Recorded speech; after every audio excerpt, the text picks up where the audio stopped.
Oh, yeah, baby. It's like a weight is lifted. Don't that feel good? Welcome in. Happy Monday. Vibes are high. Morale is through the roof. Why, you might ask? It's over. The 2024 Tennessee Titans, their season is dead, buried, and gone. And we are here to celebrate as a result. Don't turn that down. Turn it up.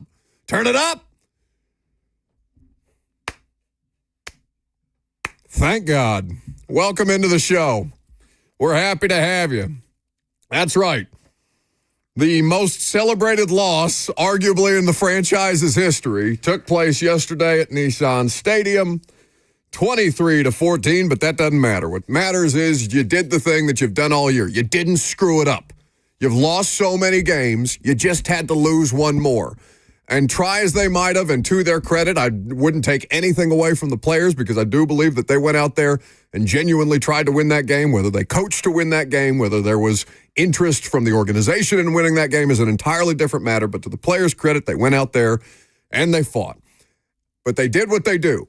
Nobody's better at losing than the 2024 Tennessee Titans, and en route to securing the 2025 overall #1 pick. Congratulations to all involved. You did it. They're on the clock. And we would be remiss not to tip the hat to Patriots quarterback Joe Milton.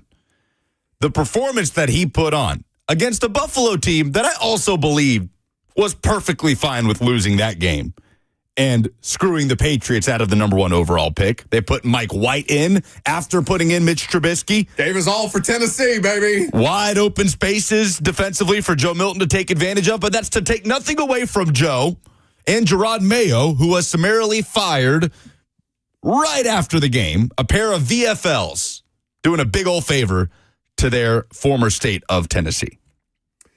So, it's done. You made it. You now have the #1 overall pick.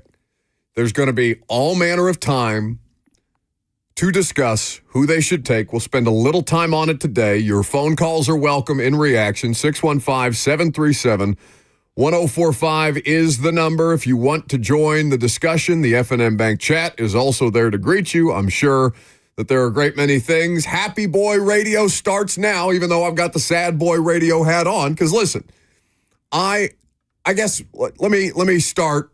Let me go around the room. How do you feel about the Titans having the #1 overall pick, Lucas?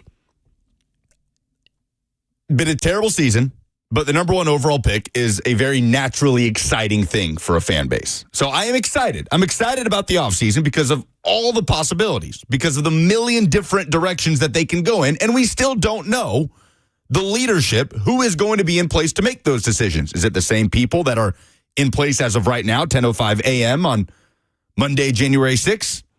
Will it be somebody else? Will it be Rand Carthon or Chad Brinker? There's so much that we need to figure out, even in the next 24 hours. So it is an exciting offseason ahead because of all the different avenues that they're going to have to fix this thing that was disastrous in 2024. Jackson, how do you feel about the Titans having the #1 overall pick? Woo! Okay. Listen, when you're that bad, there's no better result than having as much leverage as possible to rectify this. And I am happy for Titans fans that they get some joy in what has been an absolutely abhorrent season. We are going to see whether or not there are any changes made. There has been a lot of rumbling out there, and it's Black Monday, and these things have already started. There's some retentions. There's some firings. The Titans are one of these teams that have things up in the air that haven't put out a statement saying which direction that they're heading in. And so until such time as we see, and it's the only communication that you will receive from Amy Adams Strunk on a regular basis, a statement. Her words, whether she means what she says or not, is entirely a different proposition, which we'll cover in the noon hour today. But I still think at the end of the day, even though the best possible outcome for them as a franchise was to lose that game yesterday, I still think there's something wrong with celebrating losing the way that they have made it, the way that they have forced their fan base. It's not on the fans. It's on them that they have failed so spectacularly to make a culture of losing to where the biggest, most exciting part of the 2024 Tennessee Titans season, and a sad day for people. Some people, by the way, most of you smartly stayed home. Some of them went out there believing that the Titans might do it. And fool to think that the Tennessee Titans on that particular day might do something that made it worth your time.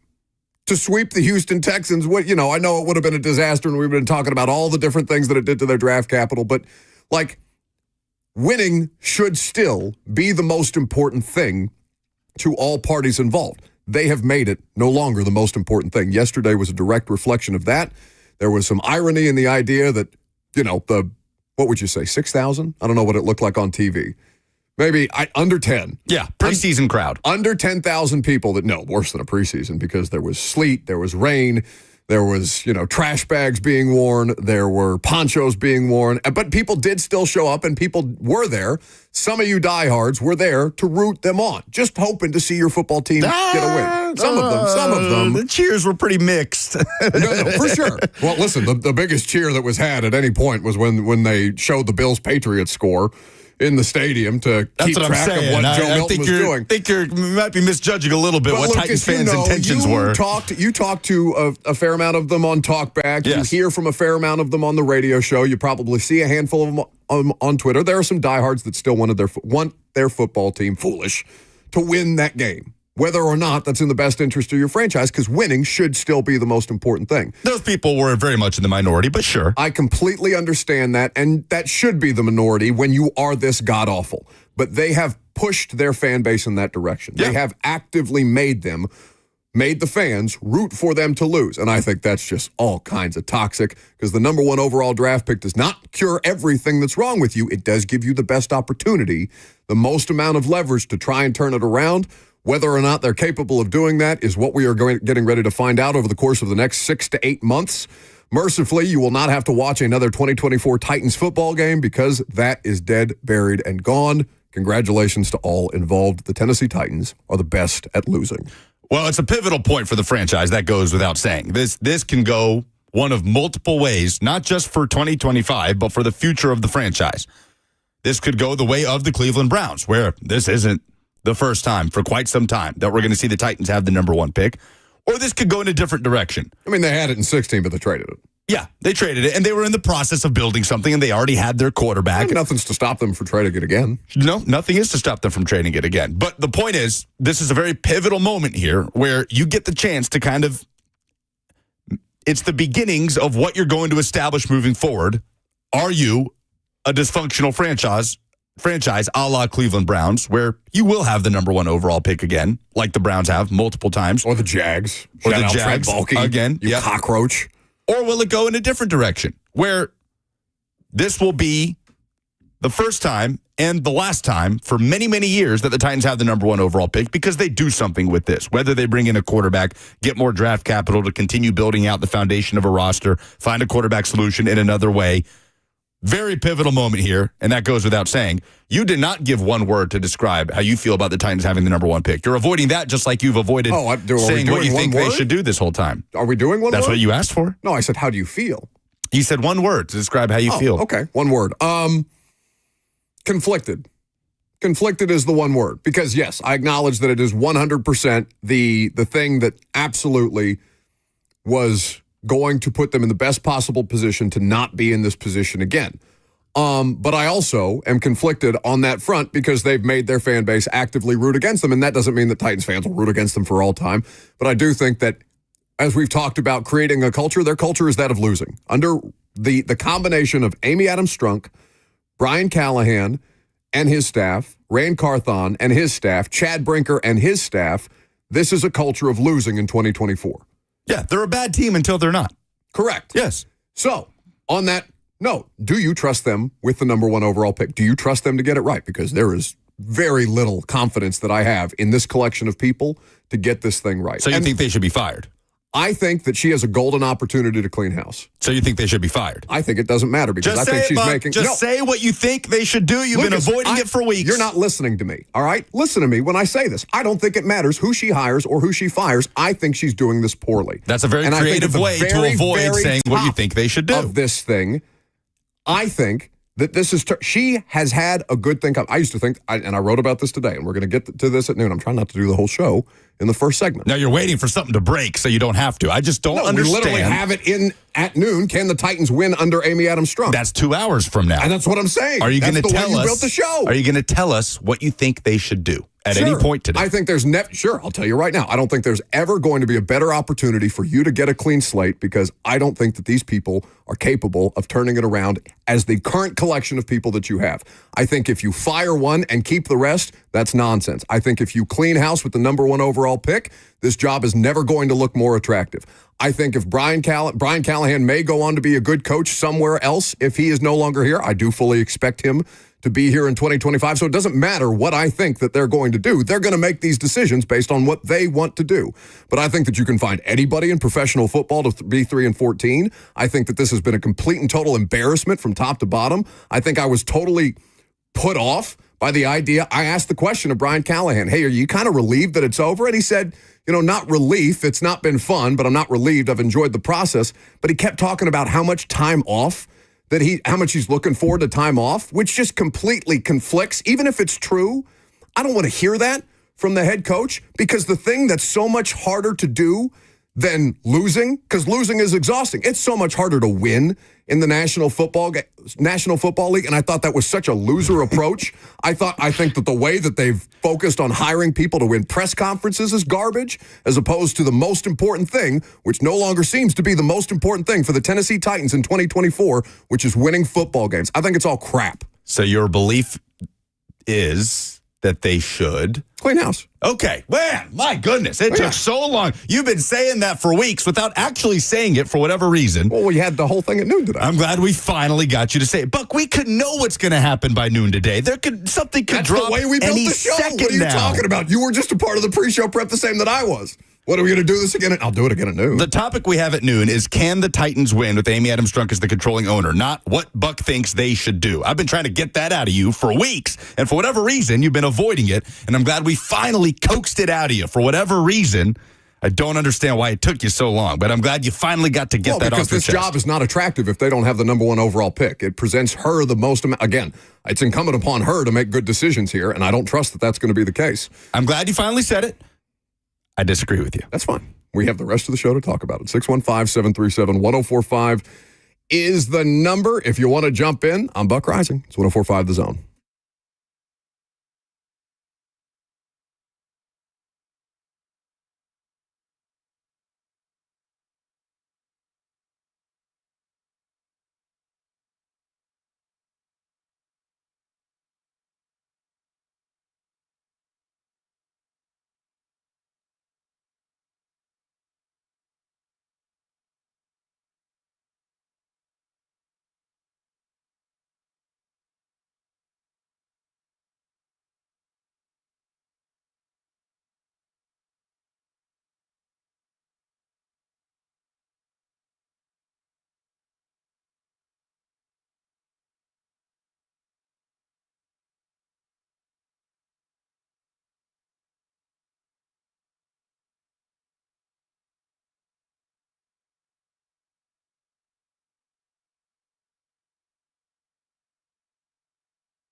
It is the Black Monday edition of NFL Headlines with Lucas Panzica.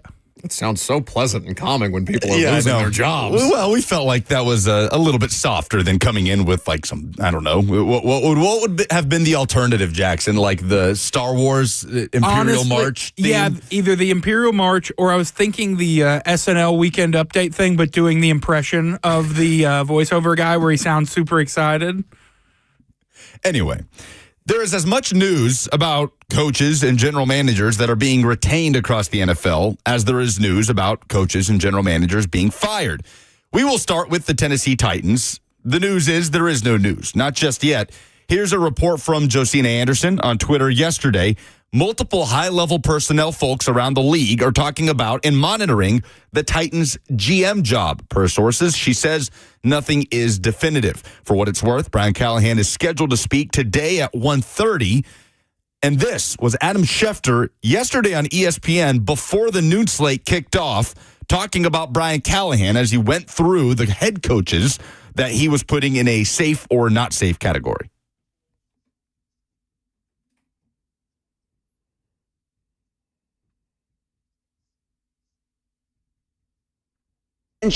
For the #1 overall pick, and the owner is not happy about it right now.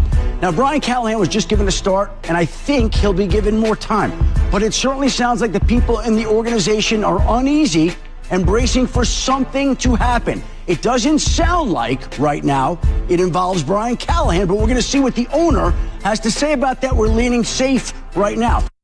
Yeah, Again. but it's in yellow.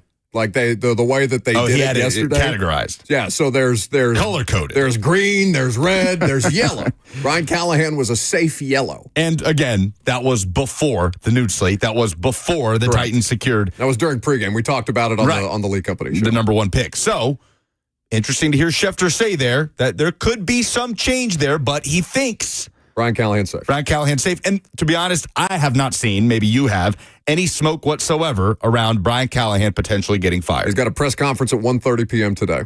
So And Mike Vrabel did not have a press conference at last year. 1:30 p.m. on the Monday after he got fired on a Tuesday, which, by the way, took some time for them to get around to it, and they did it, not conventionally. Listen, she could do whatever she wants. She could change her mind before the press conference for all we know. All I know is I've got an email saying there's a Callahan press conference at 1:30 today, and that was not the case last year. Here's the thing. I am 100% in favor, now that they have the #1 overall pick, of them clearing house. And that's more than just coach and GM and whatever this Brinker Carthon thing is, where they've promoted one but then promoted the other one over the top of the guy that's the general manager while still trying to tell everybody that no, Rand's the guy, whatever. If you have confidence in him, then make him the guy. Stop doing all this nonsense. And again, I think it's her fault. I know I've had, fair amount of criticism for Brian Callahan and his coaching staff and for Rand Carthon and the Titans front office. There's been criticism of the players. At the end of the day, the situation that the Tennessee Titans are in is Amy Adams-Strunk's fault. There's also, from my perspective, some thought to, well, it's not just cleaning house of the people that are easiest to blame, because it's way easier to blame the coach or the general manager or the quarterback or all these different people. And everybody has some level of blame here that they're responsible when the product is 3-14.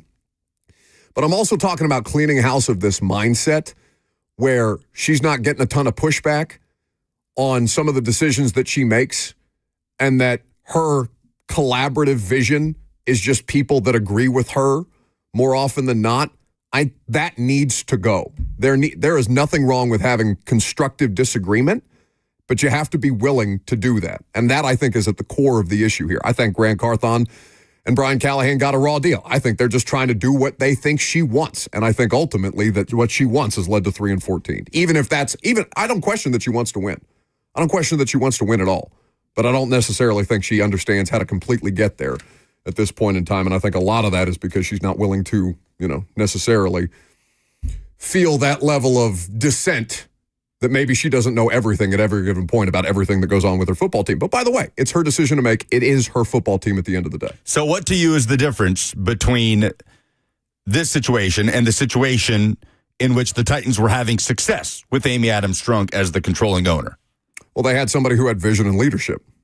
Talking about John Robinson and Mike Vrabel. Yes, at the core of that, they were about winning football games, not all this other ancillary crap, not crushing the press conference or crushing the hire, not, it's at the perfect time when they have to market, right? I'm not faulting them for trying to upsell people on the new stadium, but there is a correlation between the perfect storm of them having a wretched football product and also trying to get people excited about the 2024 Titans and beyond ahead of 2027 when they open this palace to football, even though the football is questionable at this point in time. So I think that there's some things that they're working uphill against anyway, but I think that the most important thing at the end of the day for any organization should be winning. And that I don't think is the most important thing here anymore. That is where I will disagree with you, although I do agree that, there was too much talk in the offseason. That is a criticism that I think is fair. Ultimately, the question is, if they had success with Amy Adams Strunk as the controlling owner, with John Robinson and Mike Vrabel for a period until they didn't, can they have success again with Amy Adams Strunk as the controlling owner? That depends on, like you're saying, who is there providing the vision and leadership from a football standpoint. Mm-hmm. Right now, that is Ran Carthon / Chad Brinker, and I'm with you that it is murky in terms of the football decisions and what's happening where. They where. promoted Chad Brinker above Ran Carthon and then tried to tell everybody that it's Ran's deal. Right, which almost by definition makes it murky to the fan base, and Brian Callahan is the head coach. My biggest question is, for folks like you who want them to clean house, and I get the logic, number one pick, perfect opportunity to reset, I'm not going to push back on that logic. My biggest question, do you believe that we have reached a definitive answer on whether or not the Titans can win with Brian Callahan as coach and Ran Carthon as general manager? No, I don't believe we've reached a definitive answer. Okay, I don't either, which is why I am not in support. And by the way, that's house. Completely fair. Because here's the thing. You asked me about vision and leadership, because the vision and leadership is now hers. It's on her shoulders. She wanted the most control of this thing. She wanted people that were controllable. She did not have that. She made changes to where it's infinitely more controllable for her. So now I'm looking at her directly and saying, okay, is this a reflection of your leadership and of your vision to where people, I don't think they have clearly defined roles. I think that's a problem. You remember Bowen and Vrabel? When Bowen wasn't the defensive coordinator and players were confused as hell about what they were supposed to do. I think that Ran Carthon, Brian Callahan, Chad Brinker, they're all trying to play to what they think she wants from them. And whether that is aligned the way that it needs to be aligned with whatever vision they've outlaid here doesn't seem to be the case. There's also factions on this. There's people jockeying for Ran Carthon to keep his job. There's people interested in seeing Ran Carthon lose his job internally. That's going on in that organization right now. I don't remember a time in the last, it was bad last year too. And listen, John should have been fired. Vrabel probably should have been fired. Like, I'm not disagreeing with those two moves. It, to me, has always been about, did you get it right after the fact? Were you prepared to do the things, to say what you mean? I'm going to steal a line from Zach Bingham. To say what you mean and mean what you say, which is to go about this, to say these things in a statement about Lombardi Trophy aspirations and having all these things, not just fluff in a press conference because you made a change and you want people to like it, but actually go about this with a clear and concise plan and understand how to get there and have the necessary leadership skills and tools to get there. And the thing's crumbled. I legitimately think that she's responsible for bringing them back from the dead in 2015. Yes. She is absolutely responsible for that. She's a huge part of the reason, if not the primary reason, that they were as successful as they were. But in the same way that we have, different energy for John Robinson Part 1 and John Robinson Part 2, that energy should absolutely apply to everybody across the board, including ownership. So to your allegation that she has surrounded herself with yes men, is that trickling down to football decisions? So in turn, are you alleging that Amy Adams Strunk wants yes men around her for football decisions, draft decisions, roster building decisions? I think she wants the most collaborative people in her mind of what collaboration is, and what collaboration has been is, okay, Miss Amy, yes. Okay. So are you saying that she wants more input in the draft? That's why I'm not sure exactly where is she wanting people to say yes? Because we've seen her step back, let John Robinson and Mike Vrabel do the football, and then we've seen her step in. Right. in those situations. And make those moves. But do we have evidence that she has stepped in further in terms of actual personnel decisions? Say, no, I want you to draft that guy, the way we see many owners do. No, we don't have evidence of that. Okay, then that's what I'm talking about. Just from a purely roster-building standpoint, if we believe that Rand Carthon and Chad Brinker and Brian Callahan are being allowed to do their jobs, that's the discussion here, is do you trust them to continue to do the job? Do you trust her to continue to let them do their jobs? So you don't think she's letting them do their jobs? I think that there is to an extent. To what extent? I think extent? that there is a level of this to where you can operate not with the full confidence that you have complete control over your situation, and that if you provide some level of pushback of why maybe an owner feels one way or a team president feels another way, and a general manager feels a certain kind of way about different decisions that are going to be made here. Are you going to be punished for showing that level of what I think is leadership by providing, no, this is why we're doing this way. This is why it has to be done. And listen, differing parties don't always have to be right. There can be compromise here. But I just don't think that you have an owner that's willing to compromise on a lot of this stuff. And I think it's got people on pins and needles as to what extent, how far they can actually do their jobs. The jobs that they were hired to do, as opposed to just at the end of the day, deferring back to Amy Adams Strunk. I'm confused on whether or not you think Amy Adams Strunk is inserting herself into football decisions, personnel decisions. More now than at the start. Is there evidence for that? Like, what can we point to say that there's just too much input? Because there are examples all over the NFL of owners doing this historically. Here, right, with Bud Adams and Vince Young. Like, we know that, especially after the fact and all that stuff comes out. But I'm struggling to find. No, I understand what you're saying. Right, like I'm struggling to find where there's not clear and obvious examples at this point. Like I have no reason to believe that. I think the crux of this is, to me, if you believe Rand Carthon is a good general manager, if Rand Carthon can fix the Titans roster, and if Brian Callahan can coach the Titans roster, she may believe that. But I want her to stick to it.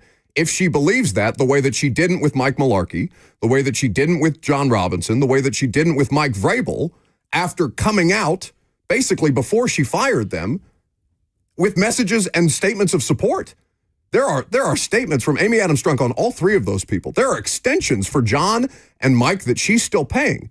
And then all of a sudden she just, decides that that's not the vibe anymore and that she's going to heel turn and can all three of them and pick them off each individually there. And I don't know that she's not going to do it again, which is why we're still sitting around here waiting for her to make a statement declaratively about what the hell the vision of this franchise is. No, we are. Do they not feel directionless to you?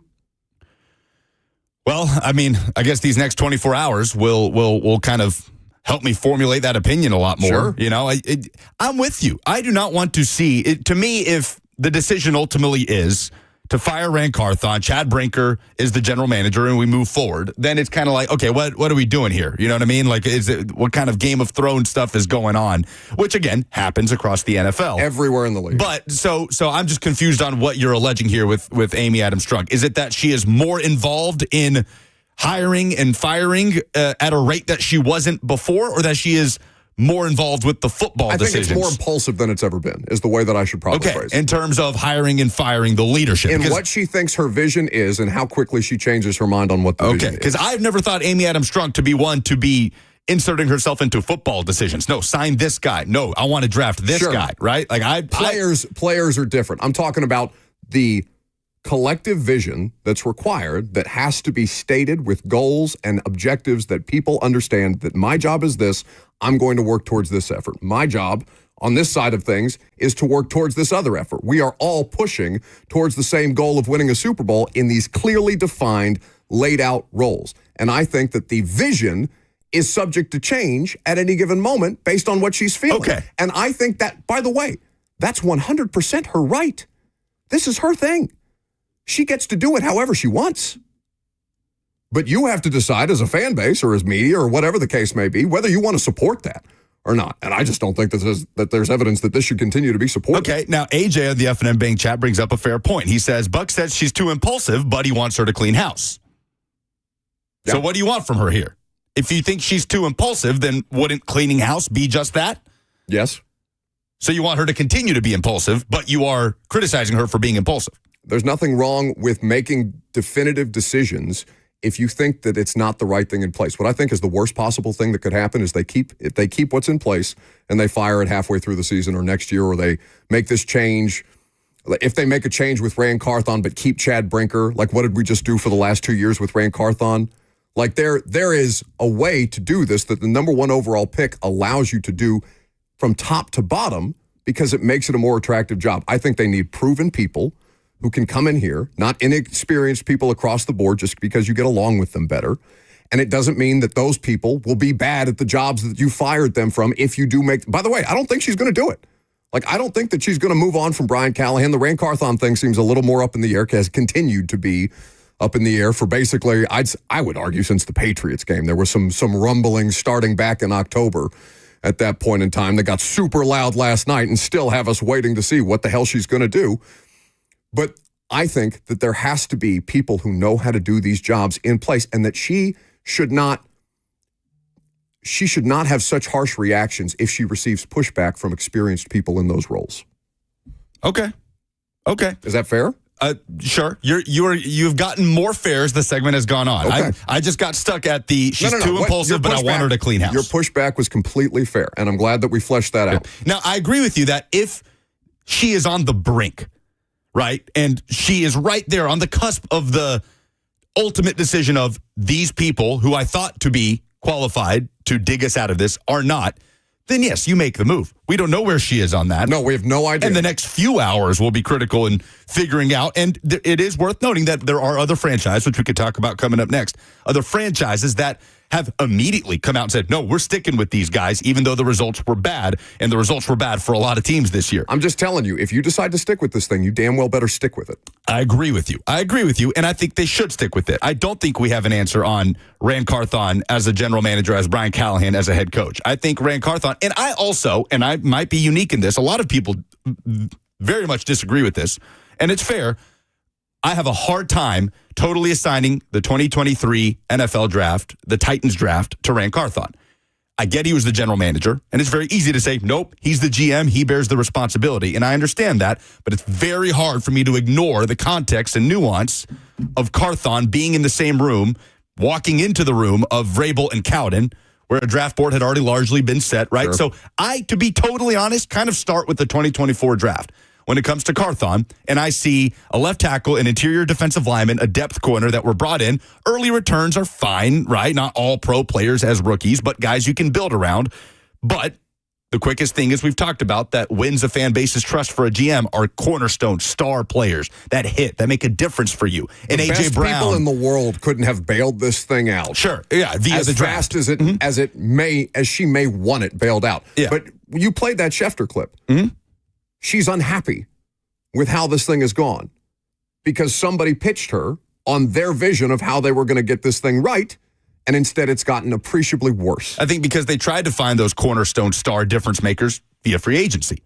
And it didn't work. One of the biggest keys in that, L'Jarius Sneed, missed most of the season. Calvin Ridley had some performance issues early, ultimately a 1,000-yard season. Quarterback play had a lot to do with that. But you know what? The thing that it's fair for you to push back on some of my stuff. I think it's completely fair to push back because both that whole structure, Anthony Robinson, Chad Brinker, and Rand Carthon were all here in 2023. And I just don't think that you can be allowed to allow people to be let off the hook for one of the most consequential decisions that was made for this franchise's cratering, which is the quarterback that got benched after they said they were going to stick with him and ride it out and find ways to evaluate. The only thing that I can tell that they've stuck with on where their words have truly mattered is that they seem to just not want to let Jaquan Jackson back on the field for anything because that's the only player that was inactive yesterday that didn't get a chance to compete. Will they allow Rand Carthon and company to seek out those cornerstone difference makers with the needs like quarterback, receiver, edge rusher, all high impact positions with this upcoming draft with the number 1 pick? That's the biggest question, right, that we have to answer. Correct. There are other teams that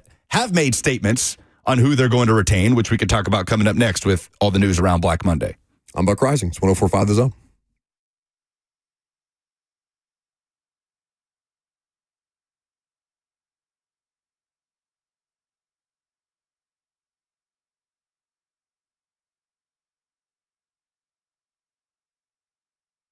Will I have enough money when I retire? When should I start to draw from Social Security? If these questions keep you up at night, let me introduce you to a team that's there to keep you on the right track and guide you through it. That's Trajan Wealth, Trajan Wealth. Trajan Wealth is here to help you like they've helped so many others. It's not just any financial firm.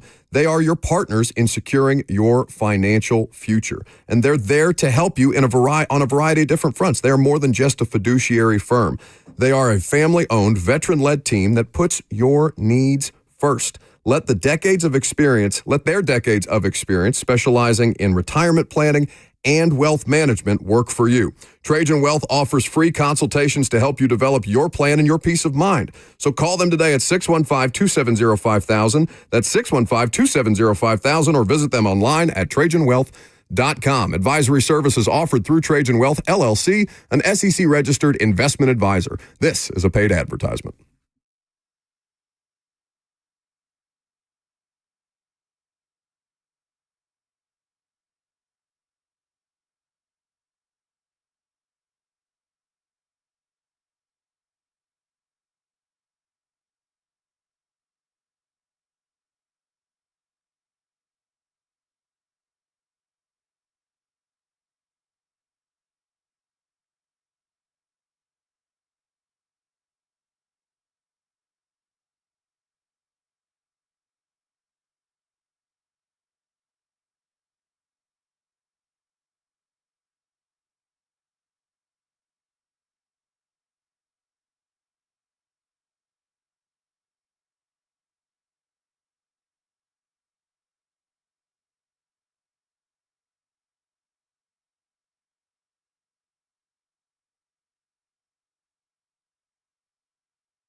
Welcome back to the show. We are fueled by Hattie B's Hot Chicken. 615-737-1045 is the number. What will the Titans decide to do? It's going to be waiting, or it's going to be something interesting worth waiting on, and that is what we are all waiting on at this point in time. Brian Callahan going to speak today. Locker room cleanout day is in, I would say, a half hour. So the last time that the players are going to have to deal with media for at least this round of things will be today. You'll get some final thoughts. There were some interesting final thoughts in the locker room last night. Perhaps we'll cover that between Will Levis, Jeff Simmons. There were some interesting comments. And we can take your phone calls too. 615-737-1045 is the number. You want to take us around? I know we were supposed to do headlines there, and then we got caught up, which I thought was a good segment. That's okay. It's Black Monday, but there's a lot more people keeping jobs than they're getting fired, which is the most shocking thing of all, I think, at this point. That's the bigger takeaway, I think, the amount of retentions. Where do you want to start? The firings or the retentions? There's less firings, yeah. There's less firings. Let's We start can with do the that. firings. We can go chronological. Maybe we do the firings here, and maybe we do the retentions later. Fair enough. Gerard Mayo got fired before most Patriots players even got home from Gillette Stadium after the game yesterday. Robert Kraft put out a statement. He said, after the game today, I informed Gerard Mayo he will not be returning as the head coach of the Patriots in 2025. For me personally, this was one of the hardest decisions I have ever made. He goes on to praise Gerard Mayo to some extent. And ultimately, he says that he made the decision for Gerard to be the successor to Bill Belichick some time ago. It was in his contract, right? We've talked about this. It's why the Vrabel trade to New England from the Titans was never even in the cards, because Gerard Mayo contractually was going to succeed Bill Belichick. And then the Patriots went 4-13, and Robert Kraft looked around and said, I might actually want to do a coaching search, and fired Gerard Mayo after 1 year. He Lovie Smithed them on the way out. In-house promotion to be the head coach, bad season, win the regular season finale to cost them a high draft pick. Now the Texans came out pretty okay from that situation because they drafted C.J. Stroud and some other star players after hiring DeMeco Ryans. But the Patriots were a cost to the number 1 overall pick. They do have their quarterback, and everybody's saying Mike Vrabel to New England, book it. But they still got to go through the process. So people are just assuming that it's going to be Vrabel. People are very much assuming that. The Patriots, by the way, fell to the number 4 pick. Did Mayo do a better job than Callahan this year? Hard for me to say that because he they lost went head-to-head. to Brian Callahan head-to-head. And I know they won 1 extra game, but again, The Bills' effort in that game was questionable. I think the Bills were more than Although, okay. listen, you keep trying to take it away from Joe Milton, and I just keep trying to tell you, let Joe have his day. He was awesome. That's what you were directly doing before the show started. Both today. can be true. The best play he made all day. Both sides. He's playing both sides again. Always come out on top. The best play he made all day was called back due to a hold. He's running around in the backfield, and then a laser on the run.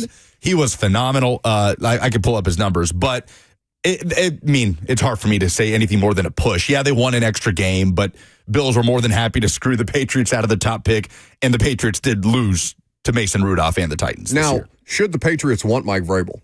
Like, I get it's a home run win with the fan base, but Mayo was received well by the fan base, was he not? Very much in the same, I know, got to turn your mic on to talk. Very much in the same DNA. You knew, I wouldn't have to tell you and make a face at you every time you did how that. many times? You've done Less this than you. a dozen times since the last time I did it. Less than you. Very much would be the same line of DNA as Belichick and Mayo. Sure. Milton, by the way, 22 of 29, 241 yards, 2 total touchdowns. I don't think that the Patriots should want to hire Mike. I think I agree. I think that they should want to hire Ben Johnson. Now, I think that that's a pretty, Vrabel makes the most sense optically. Yep. And he's done it before, which honestly, I'm more for retread coaches than I've ever been. Like, these jobs are hard. It's really, really tough to figure out on the first time through. I think that valuable experience can be gained in firings. And I don't doubt that there are some things that would be done differently. Maybe there aren't, because that's a very stubborn human being. And then you would be empowering him as, basically a war hero for Patriots fans coming back to New England. He's got the speech in the red jacket last year when he's getting inducted into their Hall of Fame about most places aren't like this place, and pisses Amy Adams Strunk off in the process because he's showering praise upon the Patriots organization while actively coaching the Titans. But if it's not Ben Johnson, I think it's going to be somebody who can best, as a head coach, who can best foster the growth and development of Drake May as the quarterback. And I do not believe that person to be Mike Vrabel. I think that Mike can do some things well. I think that Mike can bring value to a lot of organizations. But specifically for that organization, with why they're firing Mayo, I don't think that Vrabel's the answer to that. I agree. And that roster's in a bad place. And Mike Vrabel. It's not a good roster. Yeah. Like, you think this one's bad? I mean, this one is bad and has been bad for a longer. I would argue it's been bad for a longer period of time. Patriots roster's in a worse place. I think. The Titans keep winning personnel things over the Patriots, right? It's D-Hop, it's Ridley, those kind of things. But I agree with you, man. And he stands to reason he will have heavy roster input if Elliott Wolf is retained as the, I think, executive VP of player personnel is his role.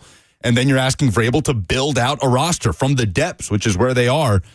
I think I'm with you on that. Elsewhere, the Bengals have fired defensive coordinator Lou Anarumo after a dreadful performance by their defense this year. Despite Joe Burrow and Jamar Chase's best efforts, they missed the playoffs because Bo Nix balled, and the Broncos shut out the Chiefs yesterday to eliminate the Bengals.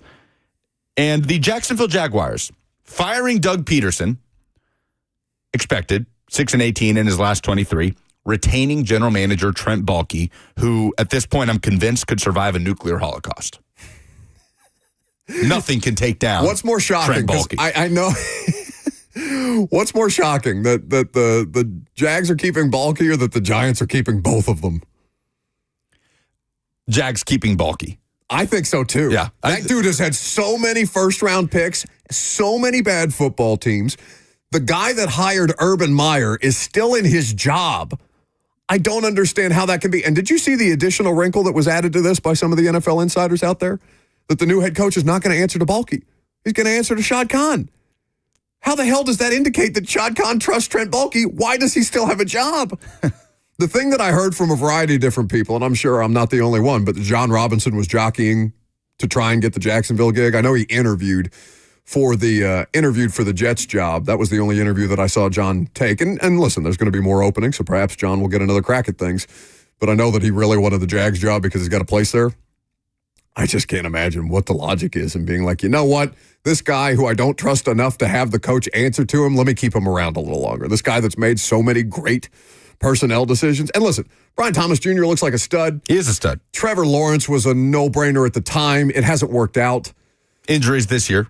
But yeah, and he's about to be on his third head coach. The Trayvon Walker thing over Aiden Hutchinson is probably the biggest head-scratching top of the draft. Man. I mean, just like Trayvon Walker might be a productive player, but like that's the kind of traits thing. That's a Will Levis defensive tackle argument type of thing to me. Except there's differences by degrees in that comparison specifically, but that's a traits over production type of thing. No doubt. And it missed badly. Because Aiden Hutchinson is a stud, and that dude has a broken leg this year. Josh Hines Allen is a really good player. Like, there are good players on that roster, and maybe that's enough to continue to, like, he's had so many cracks at it. How many more is he going to get? Still not as many as Chris Ballard. The Jags, well... We'll talk about the retentions. We're going to get to retentions because the Colts, man. Listen, this is what pisses me off the most about the Titans. The rest of your division is a clown show. All you have to do is be slightly less embarrassing than them. And you couldn't do it. You couldn't do it. That's the goal this offseason. God. Jags currently have the number 5 pick. Well, not currently, will have the number 5 pick in the NFL draft. Woof. Who's Baalke going to take this time around?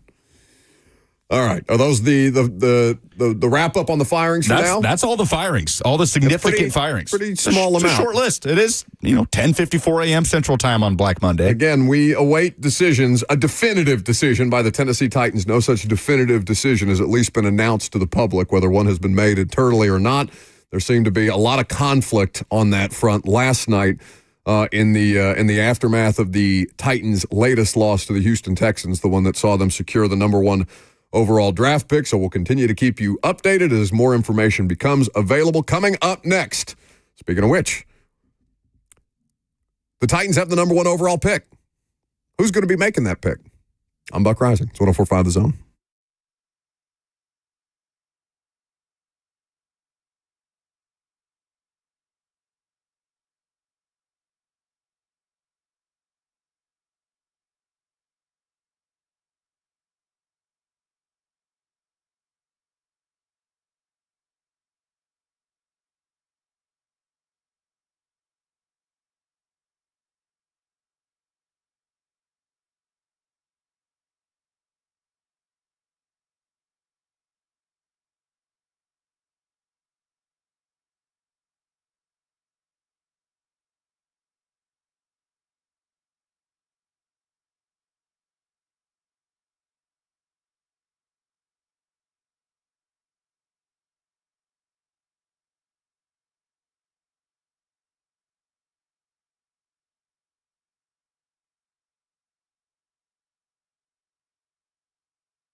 It is 11 o'clock. Good morning from the 104.5 The Zone Studios. I'm Lucas Panzica. The Titans ended the 2024 regular season with a 23-14 loss at home to the Houston Texans on Sunday, finishing with a record of 3-14. With the loss and the Patriots win over Buffalo yesterday, the Titans have the number 1 overall pick in the 2025 NFL Draft. Brian Callahan was asked about securing the top pick yesterday after the game. Yeah, I did. I'm obviously aware. I saw it right before I came in here. Those aren't things that are exciting, truthfully, from my perspective. Not where I want it to be this year, not where our team wanted to be. Those are the things that you get when you're not playing well enough, and that's where we are. And, not something I'm going to take a whole lot of solace in, but we'll move to that phase starting tomorrow. Brian Callahan will meet with the media again today at 1:30. It is Black Monday across the NFL. The Patriots have fired head coach Gerard Mayo. The Jaguars have fired Doug Peterson, but will retain general manager Trent Baalke. For all your foundation repairs and waterproofing needs, visit USSTN.com. Breaking news at once on your home for the Titans and Vols. This is 104.5 The Zone. More breaking news coming up next.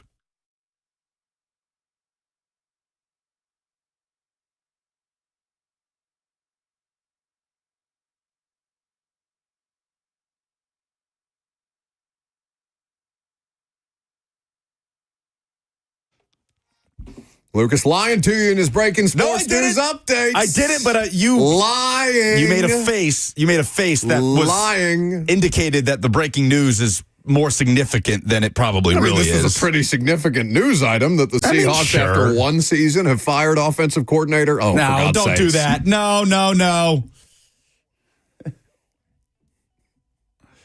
Not for the play caller in Seattle. That's like three time zones away. I mean, listen, I hate the Laser Light Show anyway. So if you're gonna make these things arbitrary, we might as well make it that kind of arbitrary. Yes, Ryan Grubb is out after one season in Seattle. The most significant thing about that news to our audience is the amount of Alabama fans that now want Kalen DeBoer to rehire him as the offensive coordinator at Alabama.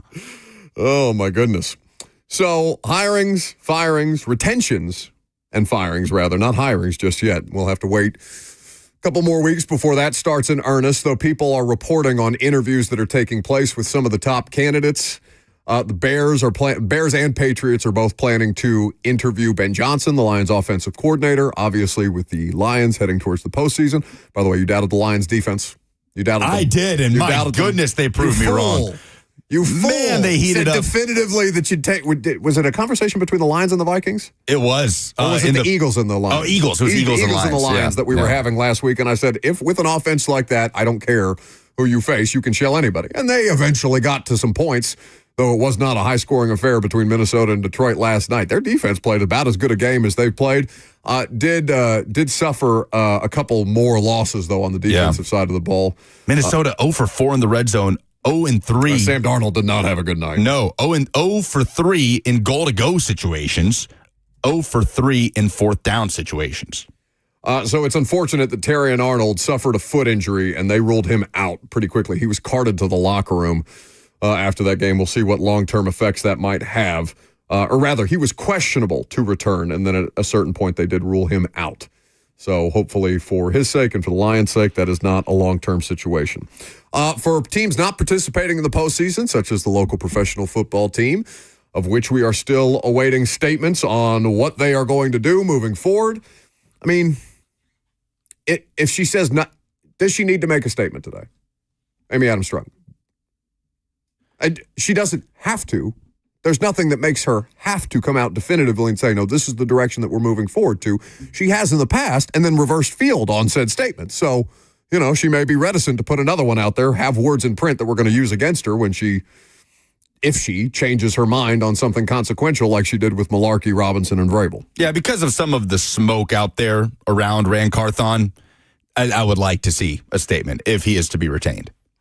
Or just general. Just tell me what you're doing. And also to not put Brian Callahan in a tough spot at 1:30. What they did last year to Ran Carthon was so wrong. They fired Mike Vrabel, and then Ran Carthon had a press conference where he had to answer the questions about it, when that was a decision that he was not in the room for. That was Amy Adams Strunk and the team president, Burke Nihill, were in the room when Mike Vrabel was fired. And then Ran Carthon had to deal with us afterwards, and it was a disaster press conference for him because he's not empowered to speak on behalf of the owner. and he's out there trying to answer questions about the decisions that were made, and that he still has a good relationship with Mike and that their families get along and all these different things. But it was a wash. It was a complete waste of time, and it was a terrible position to put him in. So I really, if they're going to make that decision, I think that if she fires Ran Carthon, even though I am in favor of, with the number 1 overall pick, cleaning house, it does feel like a raw deal. It can be both things. It can be a golden opportunity to reset the board on this thing for a 3-14 franchise that went nowhere, absolutely nowhere, and did not appreciably improve in any place that you might look, other than their special teams quit being just nuclearly reactive to somewhat stable.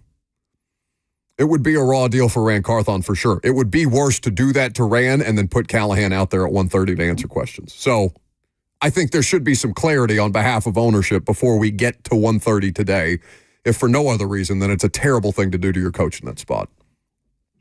Now, do we think... it's all speculation at this point. I'll tell you that the rumblings around Ran last night, it wasn't as loud as it was in Week 18 when Mike Vrabel ultimately ended up getting fired 2 days later. But there was enough noise around Ran Carthon, and there's been some noise around that situation for quite some time. What kind of noise?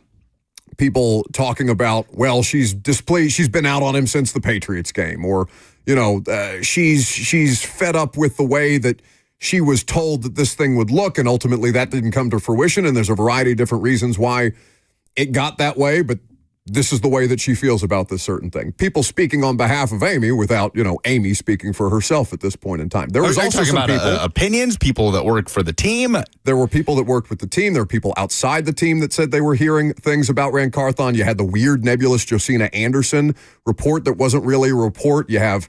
I think there's a level of agency involved in this, where agents have clients who they're interested in seeing become general managers and are also trying to stimulate the news cycle, for lack of a better term, trying to get people, basically trying to start fires to benefit their respective clients. Those things are all normal. There are people advocating in the building for her to keep Ran Carthon.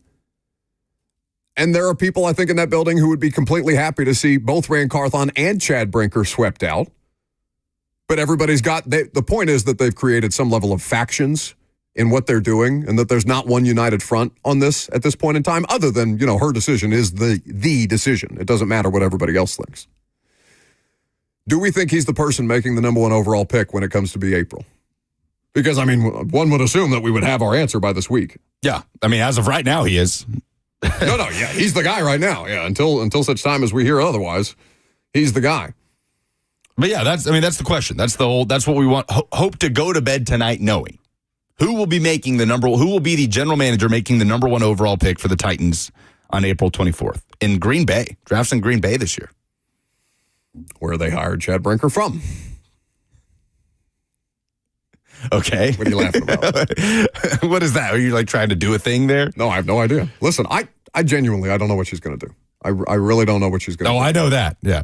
I just think that nobody seems to know what she's going to do. Would you say that's accurate, no matter what level of rumblings are? Even Schefter. Schefter's one of the most credible people out there, and you can, I know people have nitpicked some of the stuff that Schefter puts out or the way that he puts it out there, right? But even, should we play that clip again, Jackson, of him talking about Brian Callahan's status, but hinting at unhappiness in the organization, and other change potentially happening specific to ownership? Let's hear from Adam Schefter yesterday on ESPN's pregame show. Is the AFC South. This is where we're going to get the most activity. It's volatile right now.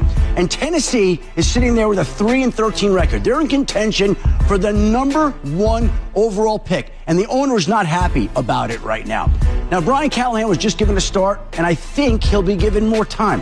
But it certainly sounds like the people in the organization are uneasy and bracing for something to happen. It doesn't sound like, right now, it involves Brian Callahan, but we're going to see what the owner has to say about that. We're leaning safe right now. Okay, so leaning safe on Brian Callahan. Again, he's got a press conference scheduled, so unless something drastic happens in the next hour and a half, 2 hours, one would expect that Brian Callahan is going to be speaking on behalf of what comes next for the Tennessee Titans organization. The question is the front office alignment going to be there? And what exactly does that look like? Because firing Ran Carthon would allow her to just let Chad Brinker do the general manager job. And that's a job that that person clearly wants. Or to be a general manager is what that person clearly wants. Having been the assistant general manager under Rand to now having a title over Rand. Do you think that was one of the, I mean, we talked about it and how weird it was, but do you think that's one of the more confusing situations that they've created for themselves, the way that they structured this front office? Because I can't for the life of me figure out why they would have done it that way, given how easy it would have been to just make Brinker the GM the first time around. If that was indeed what they wanted to do. I'm trying to figure out what the disconnect is there. And we'll find out if that's something that ends up doing. I think the least likely thing is that it all gets cleared out at this point in time, even though the number 1 overall pick would present you a golden opportunity to do something like that. I don't have any question that Rand Carthon is the general manager, and I'm pretty sure Rand Carthon is the lead decision maker in terms of personnel and the roster. The president of football operations, Chad Brinker, answers directly to Amy Adams Strunk. Yeah, I'm not in the room. I mean, I don't know. No, I don't know what that's what I'm saying. Like you're saying pretty sure, and there's enough wiggle room in there that makes that, continue to be murky or nebulous or whatever word you want to use to describe what the situation is right now. Sure. I called it murky earlier in the show. You said, well, it's not murky. He's this, he's that. Yeah, but then you're saying pretty sure as opposed to, definitively knowing what these people are and where these people stack up. I'm pretty sure I don't definitively know anything. That's a drop. In life, generally. 615-737-1045 is the number. What's up?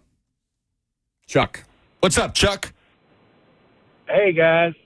From seeing Amy's reaction when she was on the field yesterday with Callahan and Rand, and the fact that I don't see her paying 3 coaches and 2 GMs next year, I just don't think there's going to be a change. Well, she doesn't have to if Vrabel gets a job. Year. I mean, if Mike gets a job, that's a huge win for them. And she's paid 3 before. She had Wisenhunt, Vrabel, and Malarkey all on contracts still in 2018. So it's happened before. I just didn't think the reaction she had yesterday out in the field with them shows a coach that's getting ready to fire both people, or one. But that's just me. I think she keeps both of them and gives them 1 more year. It's entirely possible. Again, everything is on the table at this point in time. Was Wisenhunt still on the books when they fired Vrabel? Yeah, the contract was through 18. Wow. But yes, that Mike Vrabel getting a job would help her. So we will see what her decision ultimately ends up being. Brian Callahan will speak today at 1:30. I'm sure Blaine and Zach will carry that press conference. Coming up next, early thoughts on the number 1 overall pick. It is a good thing that the Titans have the number 1 overall pick. No matter who's making these decisions, they have the opportunity to truly change the fortunes of this franchise. And I know we've done a lot of talking about the place, how they got to 3-14 in the first place, but now let's talk a little bit about how they dig themselves out of it. You have the number 1 overall pick for your favorite football team. What would you do? 615-737-1045 is the number. I'm Buck Rising. It's 1045 The Zone. I love living in Middle Tennessee. We've got great restaurants, entertainment, sports, and one of the nation's top Ford dealers right here in our backyard. Two Rivers Ford. Remember that name. Two Rivers has been a staple in our community since 1983. They're locally owned. They have a non-commissioned sales team, and they sell below MSRP. They've been doing business with integrity for decades. Two Rivers Ford, the South's most trusted Ford dealer.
Welcome back to the show. We are fueled by Hattie B's Hot Chicken. Draft pick is number 1 overall. That's what they get for 3-14. That is their reward for being the worst in football this year, and that's fine because it'll help them turn it around, or it can help them turn it around if they do these things correctly. No, come on, Jackson. No. Oh, we got to get rid of it so quick. I was vibing to Archie Bell. We're going to do it again. Fun fact, Archie Bell and the Drells, an American R&B vocal group from Houston, Texas, with the hit song So they probably don't think that the Titans should wear the Houston Oilers uniforms, Tighten Up. but not Titan up. No, the people don't know that. They just hear it. They should know that. Anyway, what would you do with the number 1 pick? 615-737-1045 is the number. We'll get to your phone calls on it here in just a second. I'm going to be curious to see how this, should we just say on the front end we reserve the right to change our opinion as new information becomes available? Yeah, I think we can have an instant reaction opinion, and then we have months. I mean, we don't know how the conversation's going to evolve. Who could have predicted Bo Nix as a top 12 pick? You couldn't. At this time last year. Or even nobody but Sean Payton. Right. Michael Penix as a top 10 pick. Like, there's going to be a quarterback that's going to sneak up the boards. Jackson Dart could light it up at Senior Bowl. People are really campaigning for him on social media, including Lane Kiffin, for obvious reasons. Well, sure. So they're not going to have that waiver to bring him back and try and sue the NCAA like Diego Pavia, like Kiffin hinted during the Gator Bowl. I love him for that, by the way. I saw that clip on social media after you brought that up on Friday. It was great. Yeah, very cheeky. But yes, this is our instant reaction opinion, understanding that so much is going to change over the next few months. Combine is ahead of us. Free agency is ahead of us. Senior Bowl, Shrine Bowl, Hula Bowl, all of it. Plenty of time between now and the end of April to continue to adapt your opinion on what the Titans should do with the number 1 overall pick. They need a quarterback. I'm okay with them drafting one with number 1 overall and bringing in a vet so that number 1 overall pick doesn't have to start right away. There was, who was it, Ben Albright yesterday from KOA in Denver? Yeah. Put out, what are you scoffing at? What's wrong? This made me laugh. The game hadn't even gone final when Ben Albright tweeted it's this. Draft season, baby. You wanted Mock Draft Monday. You got it. You got lies. You got smoke screens. You got sewage. You got all kinds of crap out there. Because I think if they had their way, if they had a perfect situation, and obviously, this again, just as new information allows us to adapt our opinion, new information like having the number 1 overall pick allows them to adapt their opinion based on what they should do here or what they could do here. They have options. So what did Ben Albright say? Ben Albright said that they are most interested in Cam Ward. That's right. Which would directly conflict with the style of play that Brian Callahan seems to want to run. What he said was, Titans are rumored to love Cam Ward. Not all teams do. Tehran had something similar, but the opposite. Yes. With Shedeur. I'm going to go with TD on I think that's reasonable. Tehran Davenport, a very, very reliable source of information. But again, those things can change because it's January. And we have until April, the end of April, basically, May, to suss this stuff out. So what's your instant reaction, inclination on what you think they should do with the number 1 pick? Draft Shedeur Sanders, but only if you bring in Derek Carr or somebody in that mold who you are prepared to start first and foremost. Shedeur Sanders, I think, every prospect is flawed. And this quarterback class is not perfect. It's a tough year to be this kind of bad, to have the number 1 overall pick, but it's still the number 1 overall pick, and it can impact the fortunes of your franchise. But if you do that, you have to be willing to let him sit, because there's going to be public pressure from the fan base. There's going to be private pressure if Deion Sanders doesn't think that the player that you've brought in to play over Shedeur initially is better than Shedeur is at the time. You're going to have to be stable enough to handle all that will come to town if you choose Shedeur Sanders. I know that Tom Pelissero is out there very publicly saying that a lot of teams don't even have a first-round grade on him, specific to Shedeur. And that's a tough thing to spend the number 1 overall pick on. I personally as a player, I like Cam Ward better. As a player, just watching them as college quarterbacks. It's going to be different for how these coaches view them the two of them in whatever scheme you're trying to run. But I think for the Titans, Shedeur makes the most sense. I think that it doesn't have to be that you play him right away, but that, again, is incumbent upon ownership to be patient. And I don't know that patience is something that I would make synonymous with Amy Adams-Strunk. I agree with you. It is hard to imagine.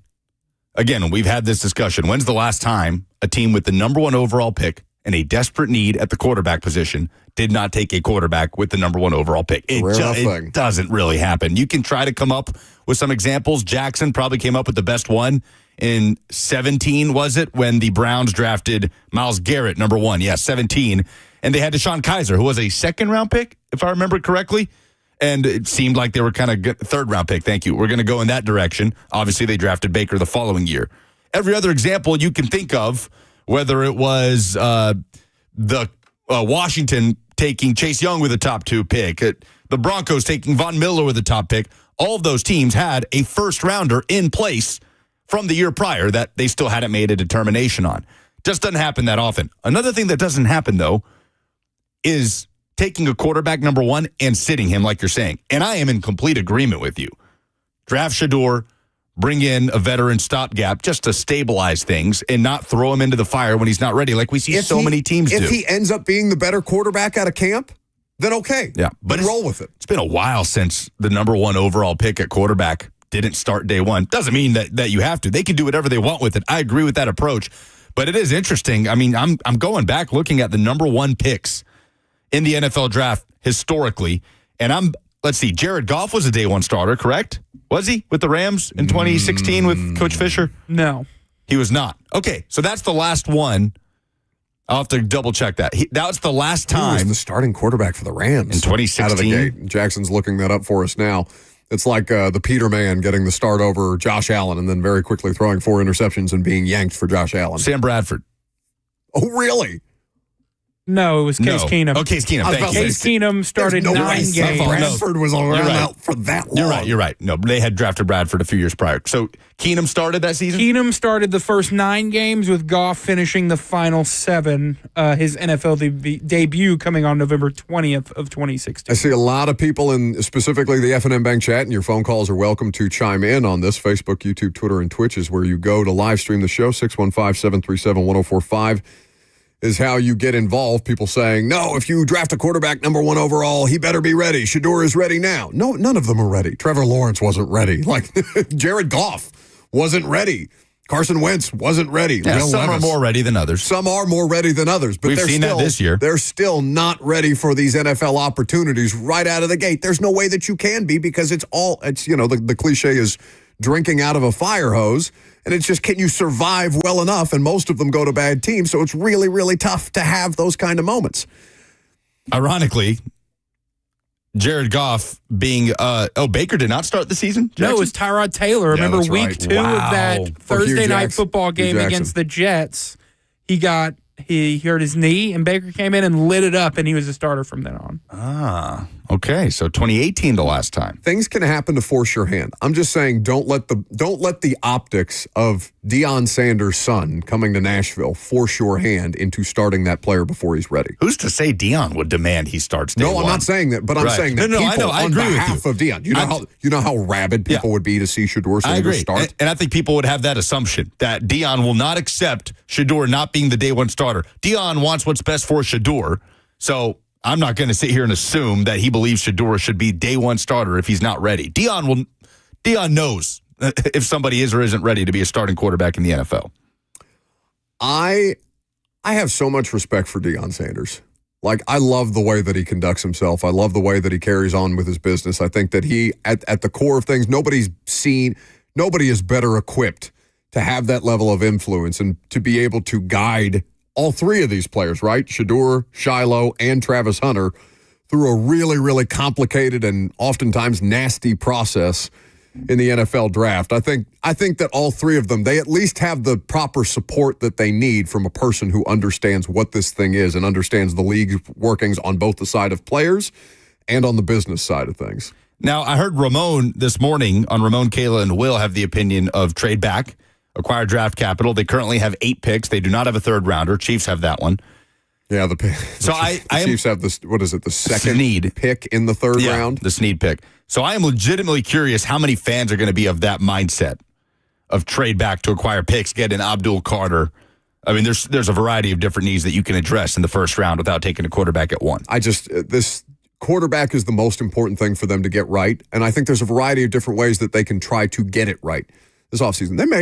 Maybe they think they can do something with Cam Ward that we're all, thinking square peg, round hole. But I just saw them try that with Levis, and Levis is different. Levis is not the quarterback that Cam Ward was. And I know a lot of people are citing, he's got the McNair factor. He's got the ability to just make it happen. That's not what your offense is. Your offense is very, very rigid, very structured, very on time.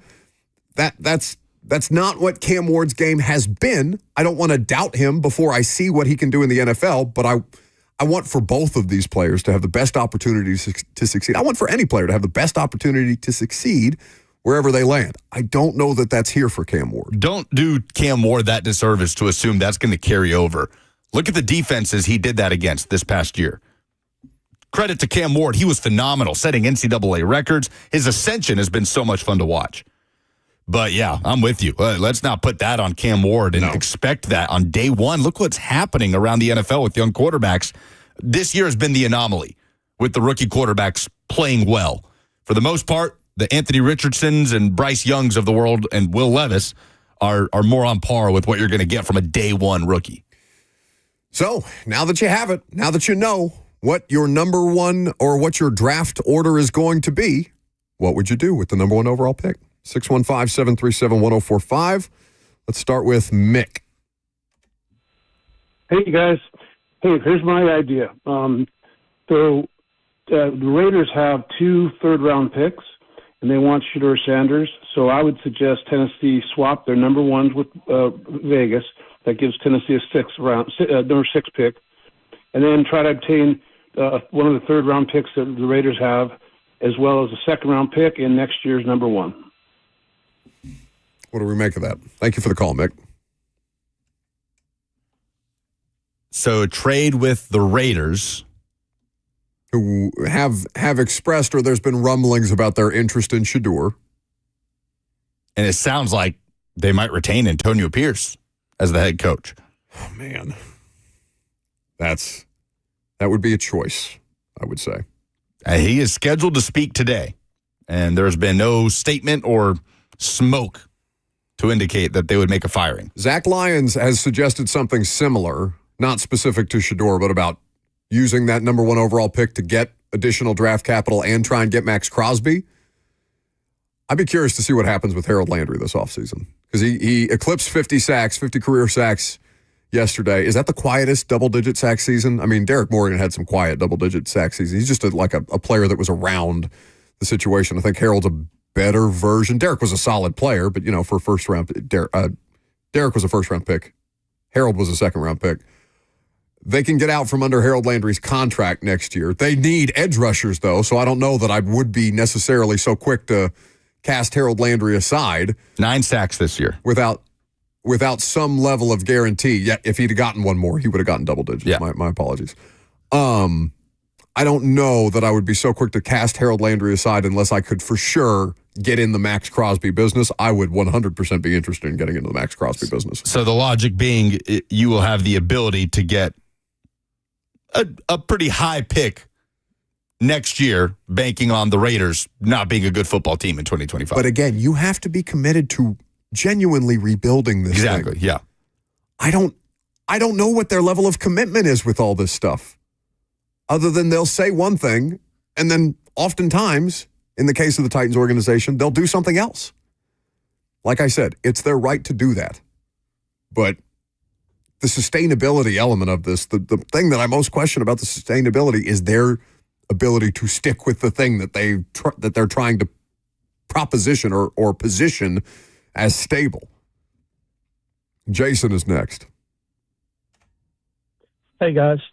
Thanks for taking the call. But until this organization figures out how to fix that offensive line, I mean, you've got to look at every option as far as trading back and acquiring picks to fix the line, to fix the edge rusher, and to go grab a shutdown corner and have his team ready for a quarterback that you pick maybe next year and or the year after, if we're going to grab Shedeur and then just pick up a stopgap quarterback, just grab a stopgap quarterback and fix all the other issues that are facing this team, so that when we do get our quote-unquote franchise quarterback, he might have an actual opportunity, a real opportunity to succeed.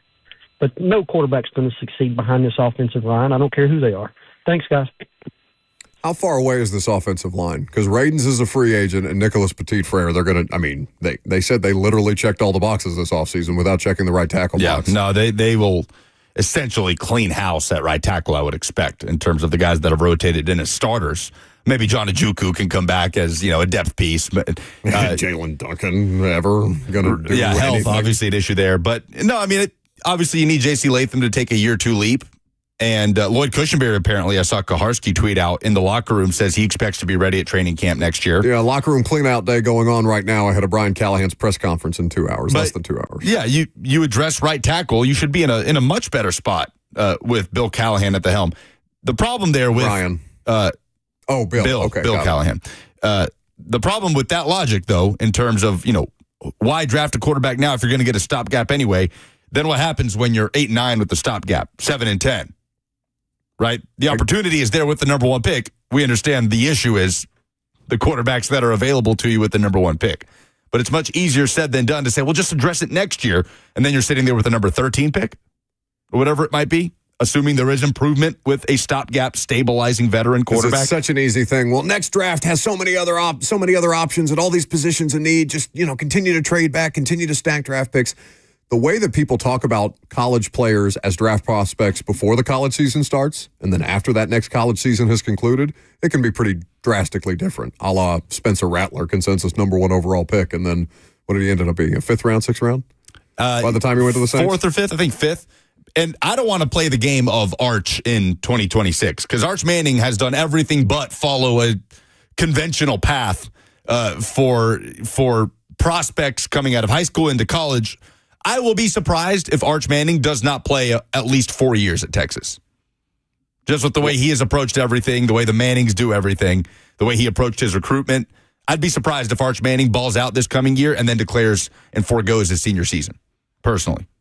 Okay. The other component of this, and I know it's not one that we're necessarily equipped to have given the intonation of this radio show, but the city of Nashville and the state of Tennessee, if let's say Rand Carthon's the general manager, if Rand Carthon, black GM, drafts black quarterback Shedeur Sanders, how is that going to be received if things are rocky in Nashville, Tennessee? I have no idea what that would look like. I would hope that the dialogue would be nuanced. Some of the coded language around that stuff already with Dion is not my favorite, and I would not want to subject any player in that position to go through. I mean, you saw how awful it was for Will Levis to go through that kind of situation. I would not necessarily want to put anybody through what it could be if things did not go to plan with a black GM and a black quarterback, and that's not something that has to be taken into consideration by the organization. You draft the best player. I'm just talking about how Titans fans might handle that. Look, man, you're going to get the idiots and the crazies, but that doesn't influence any decisions that you make. No, I'm not saying for their part of things. I'm just saying that's just an ancillary part of it that I would not want anybody to have to go through, though you could foresee some issues given, how it's already a bit coded around the Sanders family, let's say. 615-737-1045 is the number. We'll get more of your phone calls. Retentions around the NFL. Those are the more interesting ones at this point. I'm Buck Rising. It's 1045 The Zone.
Welcome back to the show. We are fueled by Hattie B's Hot Chicken. Let's get to some phone calls. 615-737-1045. Let's go to Howie up next. Hey, Howie.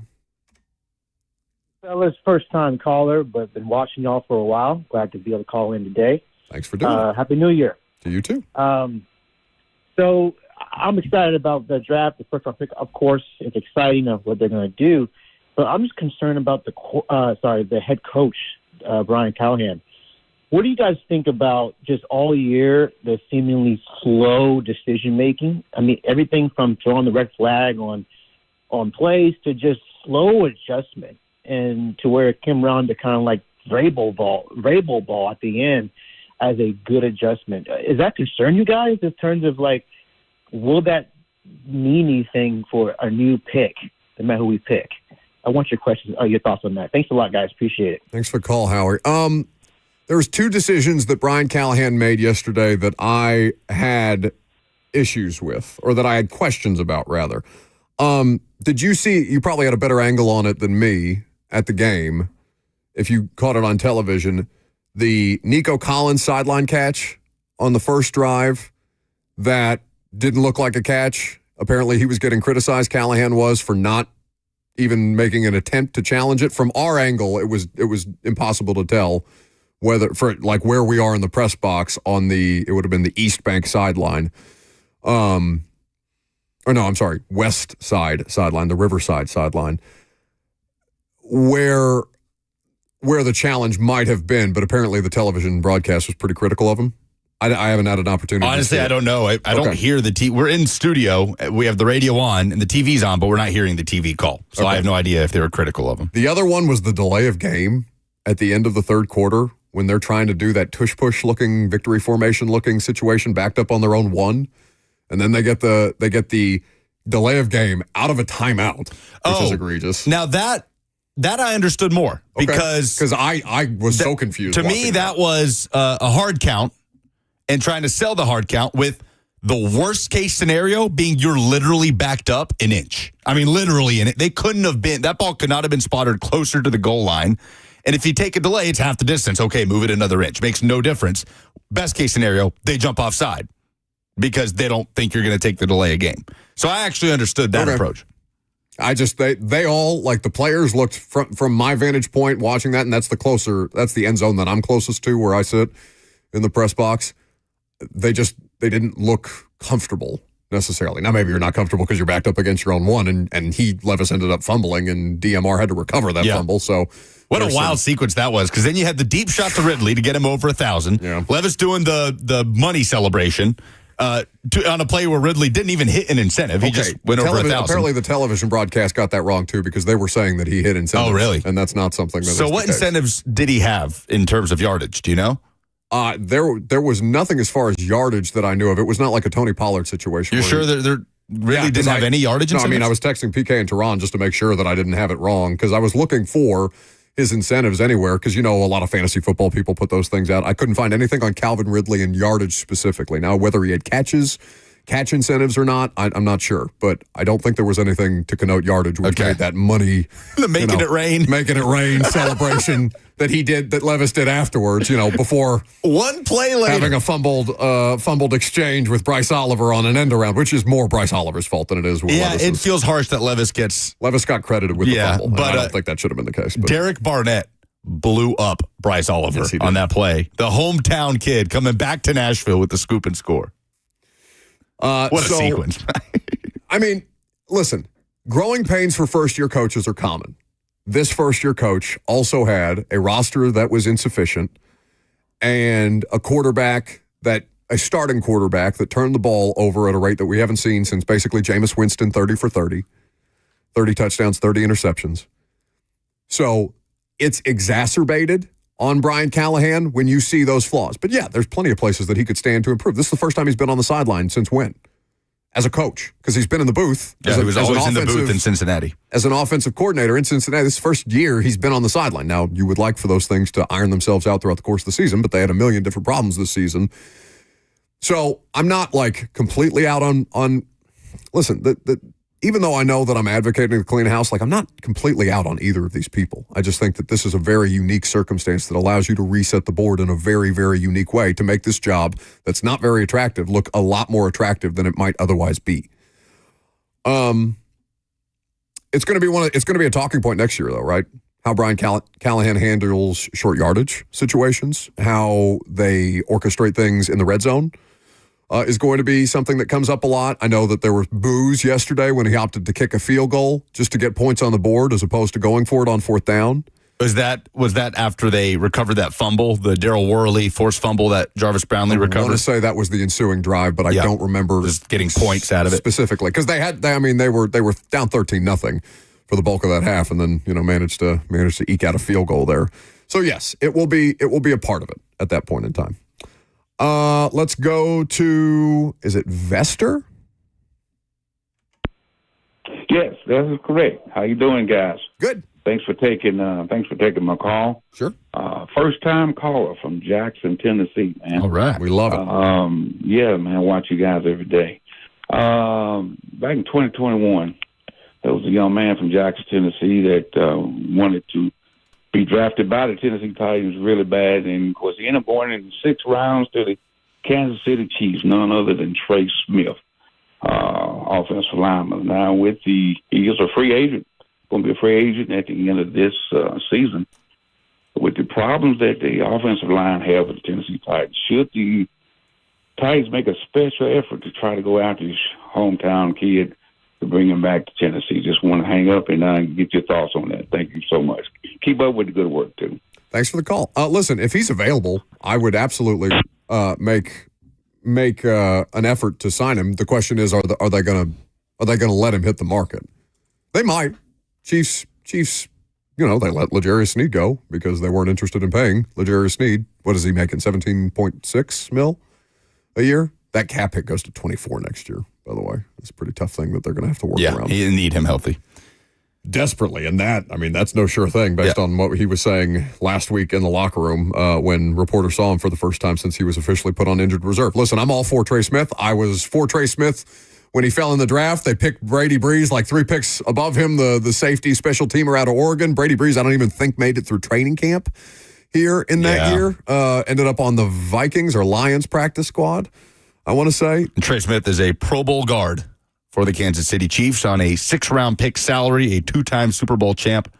Sometimes I think about Trey Smith playing at USJ, a D2 single A school in Jackson, and the poor kids that just got maybe just got out of a mammoth of a human being, a tough algebra test, or maybe a tough AP English paper they just finished writing, to have to go block or rush the passer against Trey Smith. That'd be tough. Feel bad for those guys. Jackson informs me that Brady Breeze did make it to the regular season. He made it to week 3 in his rookie year before he was released.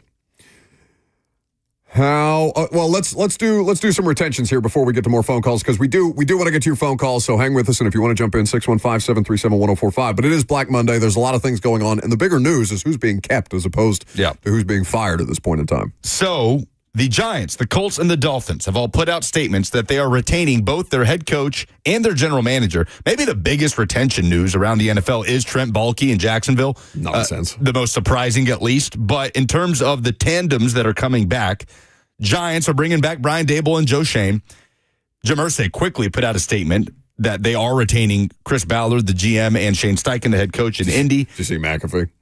What did McAfee say? It's going to go great. Yeah. It's going to go great. And I guess you can only assume that Anthony Richardson's going to be the starter next year. Oh, yeah. I mean, that seems to be the sense around things at this point in time. Count them. How many swings at quarterback is Chris Ballard going to get post Andrew Luck? How many more first-round picks is Trent Baalke going to get? Top 10 picks is Trent Baalke going to get? And then the Dolphins running it back, although Tyreek Hill. See, this is the thing about, team not sustainability, but stability versus team blowing up. No, I'm with you. I get you can get lulled into a false sense of security. Of course you can, yes. Just by thinking that one thing, because you know it, is stable. Yes.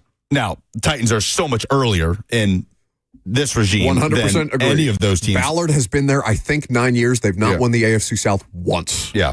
And I even get it from the Giants' perspective. I think Brian Daboll's a good coach. I think Brian Daboll can call an offense. He's a coach of the year a couple years ago. He's done it before. So Tyreek Hill, though, did say, he's talking like he wants out of Miami after their loss to the Jets yesterday. Because Mike McDaniel, I don't know which came first. Whether it should be the coach's press conferences usually first before media goes into the locker room and talks to the players. So Mike McDaniel said something to the effect of he was told that Tyreek was not available and it wasn't due to a new injury. And then media goes up to Tyreek after the fact. And it's about a 2.5-minute clip. Like, you got to wait until the very end for him to basically say, yeah, I got to figure out what I want to do next year. And it's been fun playing here. And basically all but saying, yeah, I don't want to play for the Dolphins anymore. The Giants, though. Joe Shane. It's crazy to survive the Daniel Jones Saquon sequence. I mean, man, now, John Mara was asked how quickly he needs to see tangible improvement. Right the hell away. And he said, pretty quick, because he's just about out of patience. But again, why keep them if you're just going to have that short of a trigger on them next season when they don't have a quarterback? Yeah, it's going to be an interesting And they're picking offseason. what? They're picking 4? They are picking 3. 3, okay. More of your phone calls coming up next. 615-737-1045 is the number. Also, what is your approval rating for the job that Amy Adams Strunk is doing as the controlling owner of this franchise at this point in time? Be happy to hear from you. Be curious to hear from you. I'm Buck Rising. It's 104.5 The Zone.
It is 12 o'clock. Good afternoon from the 104.5 The Zone Studios. I'm Lucas Panzica. The Titans ended the 2024 regular season with a 23-14 loss at home to the Houston Texans on Sunday, finishing with a record of 3-14. With the loss and the Patriots win over Buffalo yesterday, the Titans have the number 1 overall pick in the 2025 NFL Draft, which is April 24th in Green Bay, Wisconsin.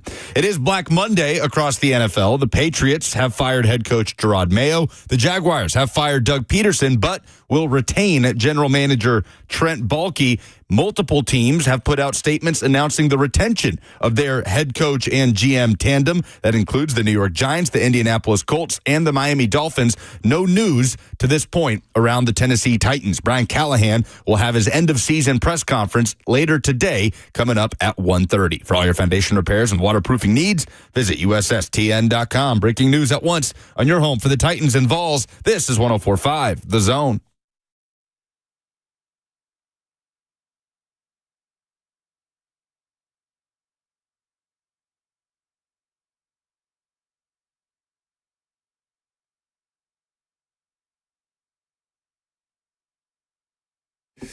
All right, it's the final hour. It's Monday. It's the end of the regular season. It means, I don't even want to call it a national nightmare because it was a nightmare very exclusively for Tennessee Titans fans, but the season's over at 3-14.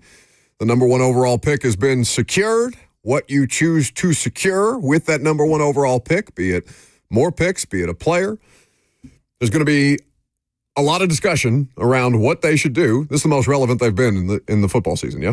Can't go to commercial now when the Titans are on the clock. That's such a good point by you. How many years in a row has it felt like the commercial break for ESPN and the NFL Network happens right when the Titans are on the clock? It is a tradition unlike any other.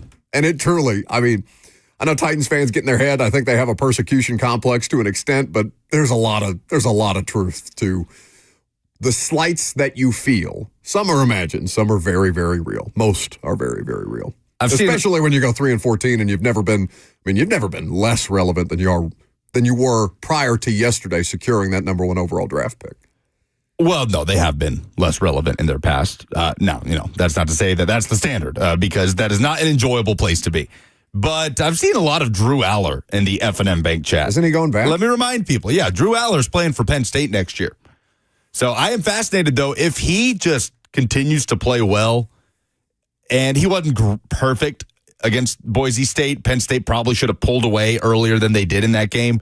But what if Drew Aller just goes crazy against Notre Dame? And then let's say, just in an alternate universe, he leads Penn State to a national championship. He says, my stock's never been higher. And Let's just go, has kids. 2 crazy performances.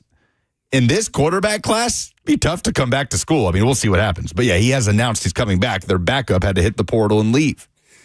So as they get ready to make their decisions, of course, the decision that has to come first is, are you committed to Rand Carthon as the general manager of this franchise to make that number 1 overall pick?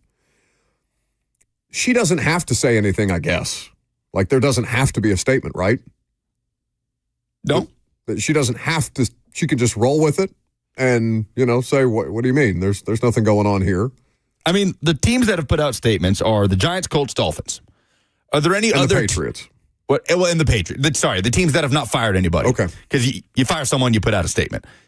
The teams that are retaining and have put out statements to announce they are retaining are Giants, Colts, Dolphins.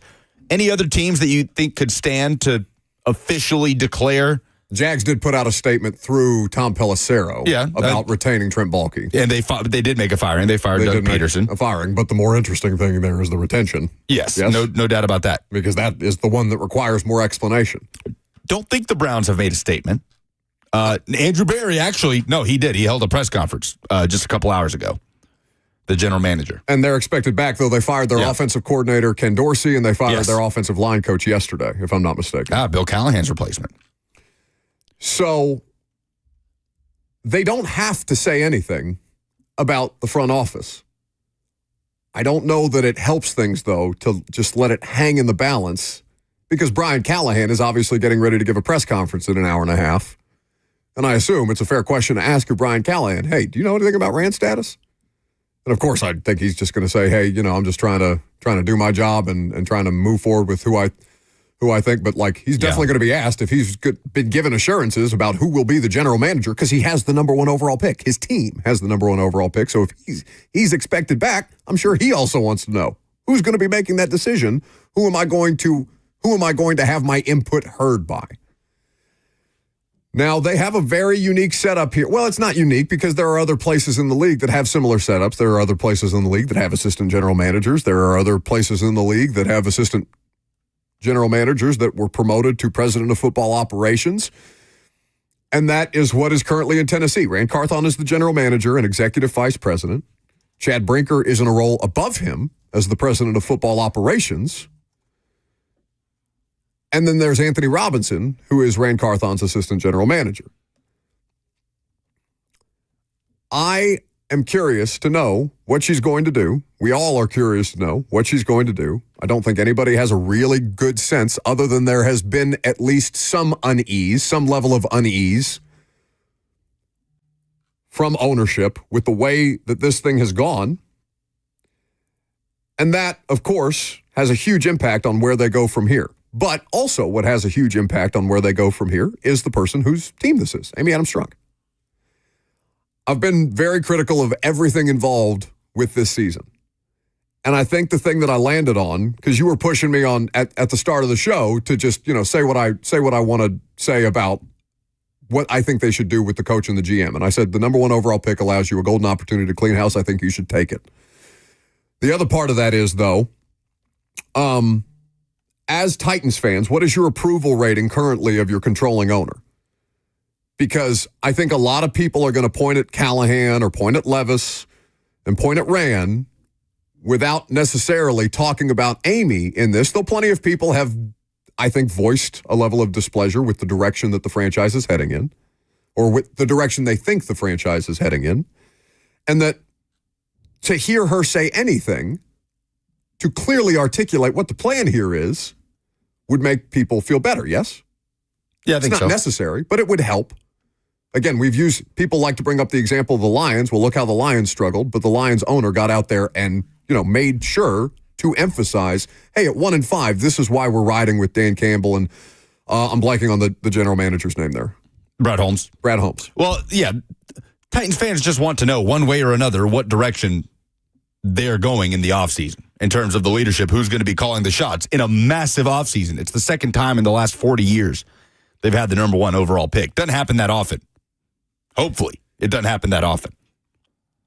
So, because there is this level of uncertainty about the person who's most responsible for the direction of the franchise, and she is most responsible for the direction of the franchise, then I have to hold her most, at least from my perspective, I think she's most to blame for how they got to the number 1 overall pick.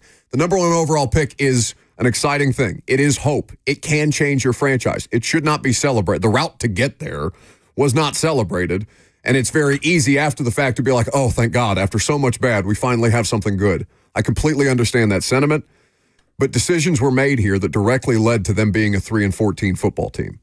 And I think at the end of the day, the responsibility is most at Amy Adams Strunk's feet. You disagree? Yeah, I mean, it goes to the very top. No, you're saying you agree. Sure. Okay. I am curious to know how she is going, if she believes in the vision of Brian Callahan and Rand Carthon, and we'll just say Chad Brinker for the sake of keeping all these people in one bucket, okay? The thing that she made sweeping changes for, I am completely down. If she's got legitimate conviction about it, okay, then you know what?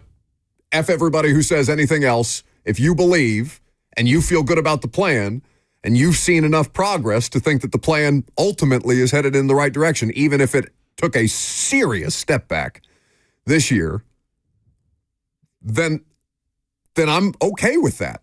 But it's being reported that she's uneasy about the situation based on how badly things went here this year. And that if you bring these people back just to relieve them of their duties next year, I think that's the exact kind of instability that people fear about this organization. That team stability, bringing them back in 2025 only to let them go if they're not achieving at a rate that you consider reasonable. What's a reasonable win total for the Tennessee Titans after a 3-win team with the number 1 overall pick. If they have 7 wins next year, that would be a success for most people. That'd be a big improvement. Is that success for her? That's something, there has to be some self-reflection here, and I'm not telling her anything that she doesn't know. Nor do I think she gives a damn about what anybody else thinks. It's her thing. She gets to do with it what she wants. She can be rash if she wants. She can be patient if she wants. But the pattern of behavior here in the last couple of years certainly makes you question that level of stability, no? Where there's been statements made on behalf of supporting Mike Mularkey, then firing Mike Mularkey. Extensions given to John Robinson and Mike Vrabel, and then within the same calendar year, firings of John Robinson and Mike Vrabel.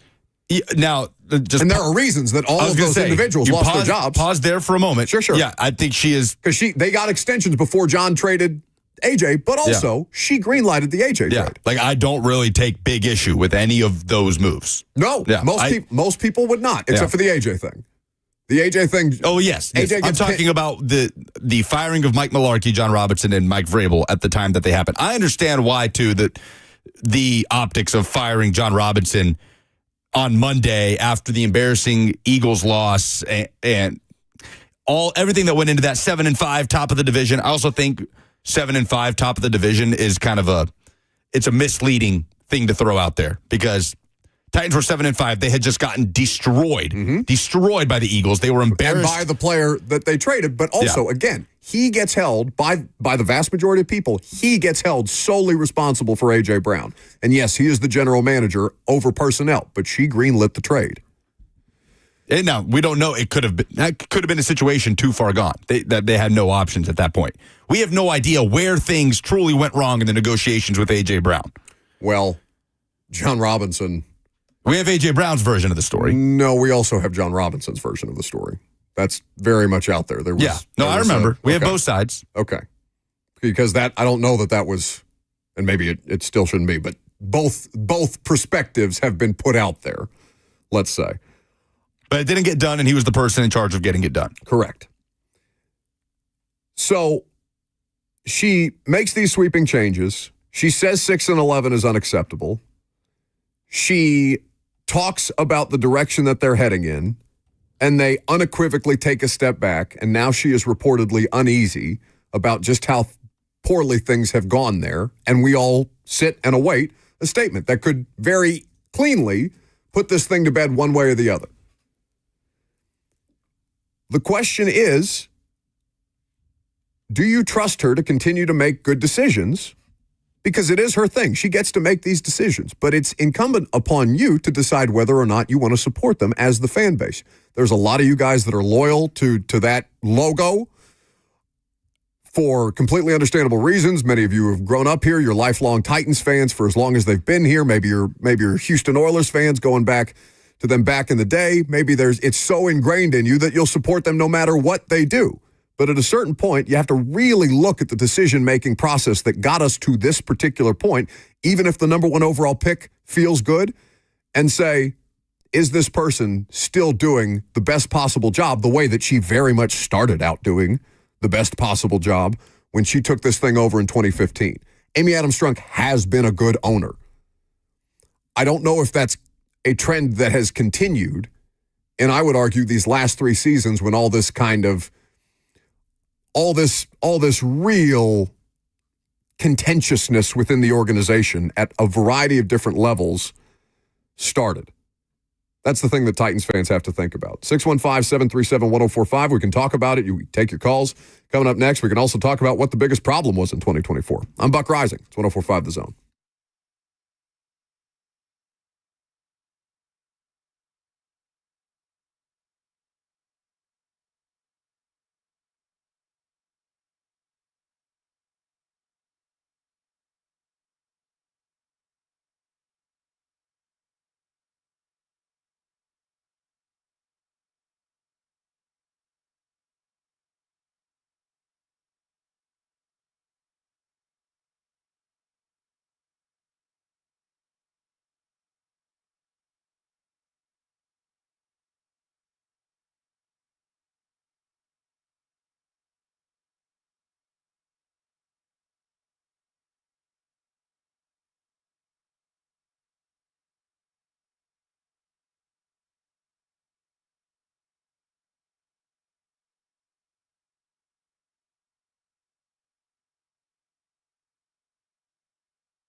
All right, your coach has a press conference in an hour and 10 minutes. There's a variety of different people being spoken to at this point in time as the Titans clean out their lockers. There's some Jeff Simmons audio and some Will Levis audio that's worth playing, but I want to, Jackson, go to the Twitter group that I just sent this Robert Kraft clip in. Robert Kraft, who fired Gerard Mayo after putting him in position to succeed Bill Belichick. And then, basically waiting, it was within the hour that they officially fired him. It was almost after instantly. beating the Bills yesterday. So Robert Kraft has, a lot of cachet. Would we not agree? As a 6-time Super Bowl champion, as somebody who is 1/3 of one of the greatest dynasties, I won't say the greatest, but one of the greatest, certainly the greatest dynasty that we've had in modern NFL history, but one of the best dynasties in NFL history with Tom Brady and Bill Belichick and Robert Kraft. And when I talk about owner accountability, I don't think there's anything wrong with Bob Kraft, with doing the thing that Bob Kraft just did, which is making a mistake and then copping to the mistake that you made. This was Bob Kraft about 19 minutes ago. I'm going to be very brief here and say this whole situation is on me. I feel terrible for Gerard because I put him in an untenable situation. That's pretty transparent. He said, I feel terrible for Gerard because I put him in an untenable situation. This whole situation is on me. I feel terrible for Gerard because I put him in an untenable situation. And I think there's nothing wrong with making that decision on the front end and wanting to believe in a guy that, how long has Bob Kraft known Gerard Mayo? Probably he's been a coach and a player. So he was drafted in 2008, I believe. So since then. Less than 20 years, but pretty close. And it was an untenable situation. It was an untenable situation. It reminded you of the David Culley, Lovie Smith saga in Houston, where, David Culley won, 4 games? Oh, I don't remember. I remember he won very few games, and it was still more than we thought he was going to. You looked at that situation and said, that's a 2-win football team at best. And he managed to. I remember thinking David Culley overachieved. 4-13 with his 4-13 record in 2021. So it had a very similar feeling. The difference was we didn't go in thinking, "Oh, come on, one and done." Nobody believes that that's a long-term solution. Who, Mayo? Yeah. Like we didn't go in thinking that about Gerard Mayo. No, that it would be one and done. But with Houston, Giardi's been on this since October. He thought that they were going to get rid of Gerard Mayo for basically the last 2. Football season's not that long, so probably about 2 months at this point. Giardi has been talking to me about and writing things in the Boston Sports Journal about he has a strong feeling that Gerard Mayo would be out at that point in time, and that's ultimately what ended up happening. I am curious to see, as we just kind of wait in this void for Amy Adams Strunk to do something. And again, she doesn't have to do anything specific to Rand Carthon, where it's assumed that Brian Callahan is going to be back in 2025. Again, he's got a press conference today in an hour from now. But the fact that this is just hanging over everybody's heads, players, coaches, fan base included, I don't get what the holdup is. You're either in or you're not, right? Like it shouldn't be that hard. Am I mischaracterizing this? If you believe in the vision that you said not that long ago that you believed in, and at Brian Callahan, not just Rand's introductory press conference, but Brian Callahan's introductory press conference about all these things that they're setting out to accomplish together and what, she thought was going to be meaningfully competitive ended up being anything but. They're the worst team in football this year. I just don't understand what the holdup is. You either believe in it or you don't. Is it going to be down to the wire convincing her? She may have already made a decision and they're just drafting a statement to be made now, one way or the other. But I'm so confused by what the holdup is. You're either in on this or you're not. Yeah, I think I'm with you. She again doesn't have to. She doesn't have to. She can, but it'd be one thing if there were no reports about a potential change. you didn't have Adam Schefter on ESPN saying that she's feeling uneasy. Those things are out there. So if they're out there, fans probably want to hear you address it. If those things weren't out there, you could just plug along and say, what do I need to make a statement for? I don't need to tell anybody that I'm committed to these guys. I'm just showing it by moving right along. But there is that smoke out there, seemingly about the front office, not so much about the head coach. And I just hate the optics of Brian Callahan having to be the first one to deal with it, you know?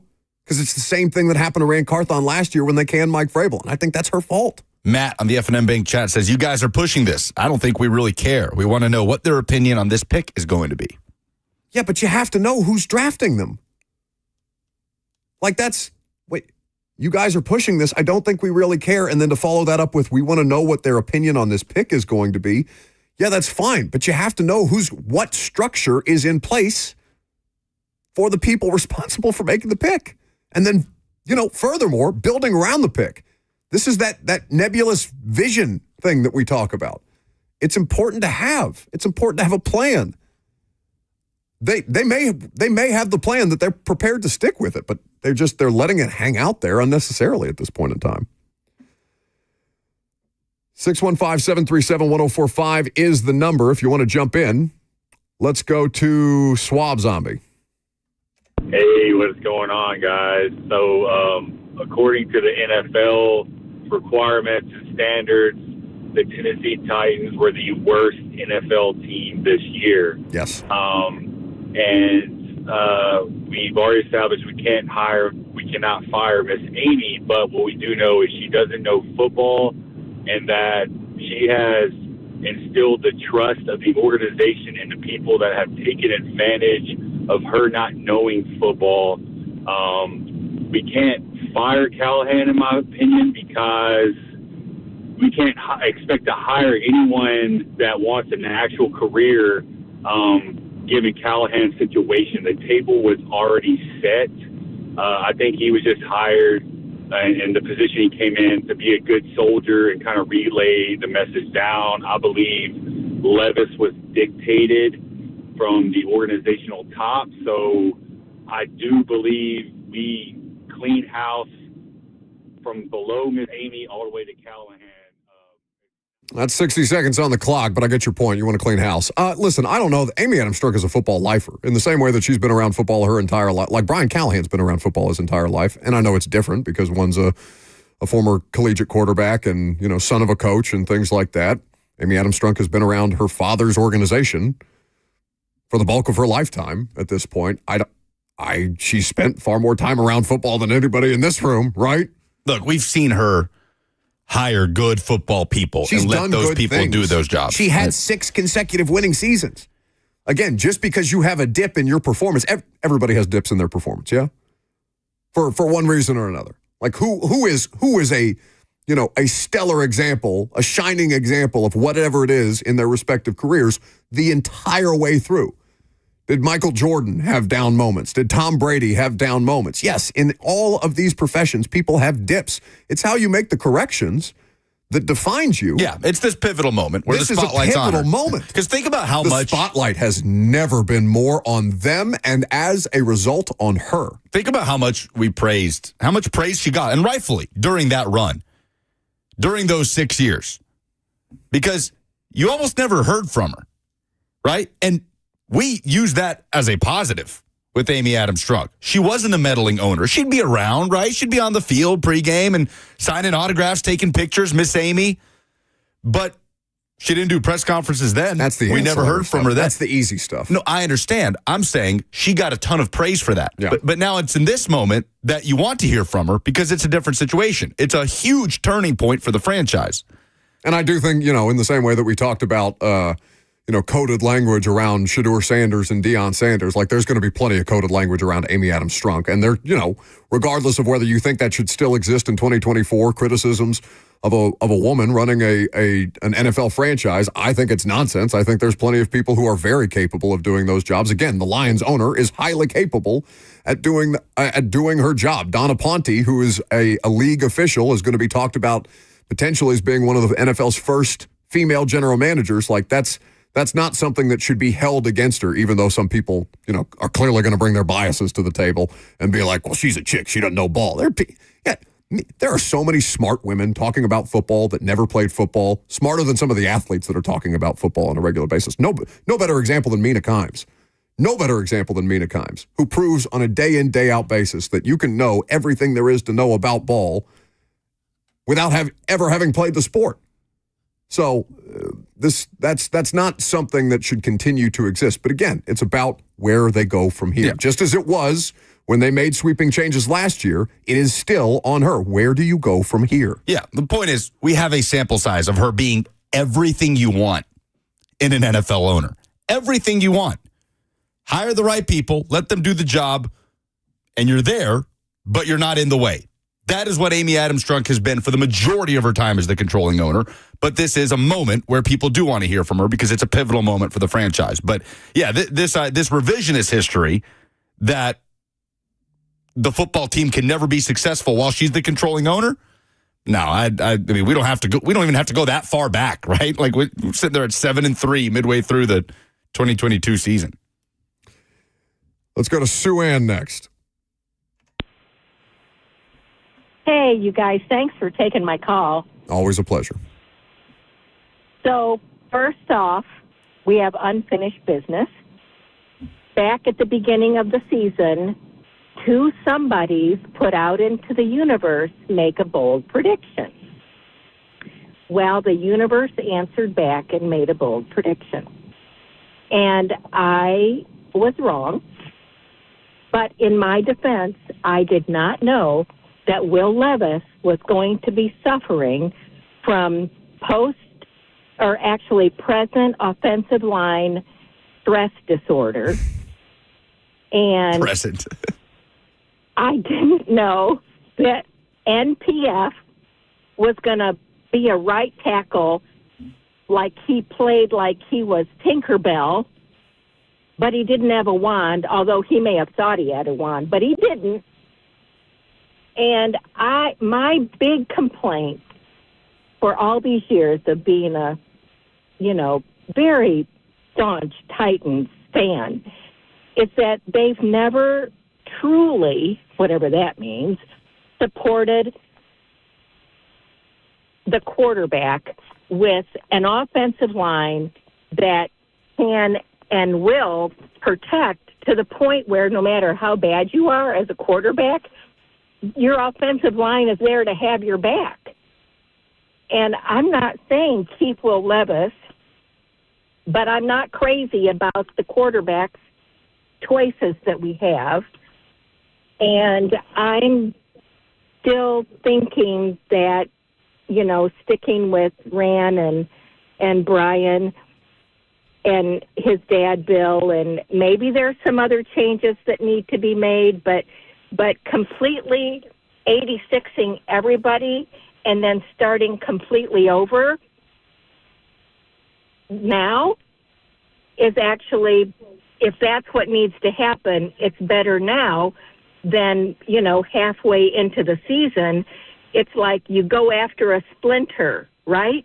And you just jerk that sucker out and then it's gone and then, better. So, but I'm not condoning that. I'm just saying that it's broken and whatever options we have, they need to get this right because fans don't trust and there's a reason they don't trust. I'll hang up and listen. Thank you for the call, Sue Ann. All very well-made points. Will Levis is, he's been public enemy number one. There's a variety of different reasons beyond just Will's performance. And Will's he gets held to account for his performance, 100%. But there are plenty of things that failed around him. And we've heard Greg Cosell point out the different ways that the offense, frankly, has not necessarily been set up to help Will succeed the way that his skill set needs to be helped at this point in time, which makes you question a lot of different things. And yeah, she gets as long as she wants. Yeah, Sue Ann could go for the whole show. The chat is furious that I dared let somebody go beyond 60 seconds because I won't let a single other person. Well, that's not true. Scott and Beth Page. I have favorites. Tough. Let's go to Clayton next. Yeah, if only one day I can be in the graces of Sue Ann. I'm going to follow up with her. MPF should have had a tutu on this year, as soft as he played.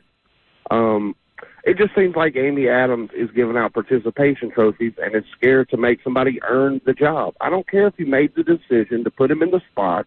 They still need to show that they earned the right to be that number one, whether it's quarterback, right tackle, or the special teams coach. They've still got to earn it and show that they're the right pick. You can make a mistake, but it just seems like she's giving out participation trophies, man. Will Levis should have earned that job. I'll hang up and listen. No, I'm with you. I mean, that's a conversation that we had. It was given to him. Like there was no disputing it. Like everybody knew coming in, Will Levis the starting quarterback, make it work around him, or don't, or if it doesn't work, then, that's what it is. Like it was ride or die with Will Levis, and they died. Yeah. they died a particularly slow, awful, painful death. And there's do we have the Will Levis stuff from last night? No. Never asked me for it. I thought I did this morning. You did not. I thought I asked you for Will Levis and Jeff Simmons this morning. You did not. I don't think that's true, but I'll find it. I think that with the Will Levis stuff, and I'll find it specifically because I think it is worth playing here. He also has to be self-aware too. And I think that there's some moments where he's not necessarily been the most self-aware about his circumstance. And this was something that was pointed out in a question that I asked him last night. Jackson, it's in the Twitter group at your convenience, as Will Levis has also now spoken on Locker Room Cleanout Day. There's so many different components to this. But Will Levis, when asked, hey, what's the thing that this team needs the most to get up off the mat in 2025? This was Will Levis last night. Hey, you got to beat this guy out. You on board with that? I'm gonna beat him out. I'm gonna do my best. So, I'm on board with whatever they're on board with. But I haven't had those conversations yet. So when it becomes a reality, it might be something else. But we're not gonna think about the hypotheticals and just kind of take it day by day. What do you think that you guys need as a team to get back to that meaningful competitive spot that you want to be in? I think we just got to get better. We definitely don't have all the pieces yet. We know that. Getting more games and more reps, with the new offense and with the new defense, we're just going to get more comfortable with it and be able to have a little more freedom with what we're doing out there. That's what I'm looking forward to as a quarterback. I feel like mentally I'm able to take on a lot more than what was put on my plate this year, and I think that if we get to that point and I'm given that responsibility, then this offense can go to the next level. Mentally, I'm able to take on a lot more than I was given this year, which some people took as a shot at Brian Callahan. Yeah. And if I get that responsibility, the offense can go to the next level. Right. Also, the quarterback needs to be self-aware that he was in week 2 talking about rewiring his brain. Right. So yeah, it's not exactly conducive to more on his plate. I am willing to give him a degree of grace, but there also has to be some pretty critical self-awareness here about just why this went the way that it went. Yeah. And why it spiraled as fast as it did. Last call for phone calls if you got them. 615-737-1045 is the number. I'm Buck Rising. It's 1045 The Zone.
All right, so I guess there's not going to be a statement before we do this press conference in 45 minutes. Brian Callahan going to speak to the media. I'm sure Blaine and Zach will carry it. 615-737-1045, the number. Jump on in there if you are so inclined. Let's go to Jason next.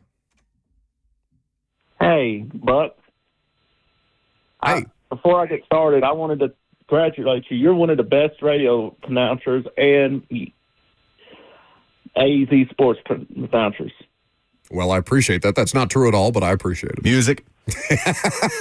Go ahead with your point, Jason. But anyway, I'm going to get started. I don't really think it's Will Levis's fault because if I was there week 2 when the Jets lost.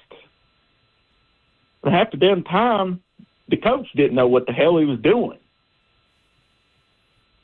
And the more I watched this season, I still say it was the coach. Who calls the plays? The coach. And he had plenty of time to fix the right tackle position. Him at press conferences is not, he's not done his job. So, and Cam Newton. Thank you for the call, Jason. I get the point. Yeah, it's tough to hear the praise for me on the front end and then hear Will Levis wasn't the problem on the back end. Some credibility stuff. Both things can be true. That Will Levis was a good percentage of their problem. But it can also be true that I think there's been too much. People have overcompensated in pinning the season, the reason for the season, on Will Levis. Not the good one. Not the good one. But with that said, I do think there is something to a low level of quarterback play wearing down and bringing down other aspects of a team throughout the course of a season. Something about that call makes me think Jason's still talking somewhere. I hope so. Micah's next. Zach says he had terrible opinions throughout that entire call. I agree. Starting with the Buck praise. I largely agree. Hey, Micah. Hey, so I just think with Amy Adams-Struck, I think she really needs to just like what does she want to do with this franchise right now? Because if she fires another coach, I think she's going to be looking for a long time, and we're going to go through coaches a lot until we find that one guy. I think she needs to stick with her guys. I think you got to give them, I think, a little longer. Maybe if you fire one of them, but I don't think you go clean the whole house here. I think you maybe at the most you just do the general manager with Rand Carthon, but I don't think you got to do a clean slate here. I think you got to give Brian. I think you got to give more of a chance to our head coach, and I think we can make it through this, and I think we're good. But I think one of them goes, but not both. Thanks for taking my call. Thank you. I hate the idea of one of them going and not both of them going. I think because we assume that one person would be Rand, right? Like that's an assumption, but there's reasonable, rumblings around that being focused more on Rand than anybody else. There is uncertainty. Because if they did that would also make me question their direction. I think that would be garbage. I think that would be completely unfair to Rand Carthon. And I think that I would wonder what the hell we just did for the last 2 years. Like, what was that? Just unserious is how I would categorize one going, but not the both of them, especially if Brinker stays. You know who's unserious? The Jaguars. That's what they're doing. Yeah. For the umpteenth time with Trent Baalke. Yeah, that's true. I mean, to survive... Do you want to be the Jaguars? Don't be the Jaguars. To survive, Urban, Doug Peterson, and the third coach is insanity. It's insanity. Good to hear from you, Micah. Always a pleasure. Ryan is next. Hey, guys. Thanks for taking the call. I'm actually going to disagree with that. I think this decision for Miss Amy is going to set us out for the next 5 years. If we don't clean house and we go with a new young quarterback, then, if it goes south next year, we got Callahan drafting his guy, and then we pull the hook, and now we have a new coach that didn't draft this guy, and we got the same situation we're in right now. So I think we need to either clean house or commit to these guys for the next 2 to 3 years, or we're going to tumble for the next 4 or 5 years. Yeah, just be decisive. That's all anybody's asking for. Just make up your mind one way or the other. Don't piecemeal it. It's such a bad look if that's the route that they choose to take. Paxton. Hey, thanks for taking the call, Buck, man. I wanted to get your opinion about something. But first of all, I'm going to ask you all a trilogy question. I'm curious to know if you can figure it out.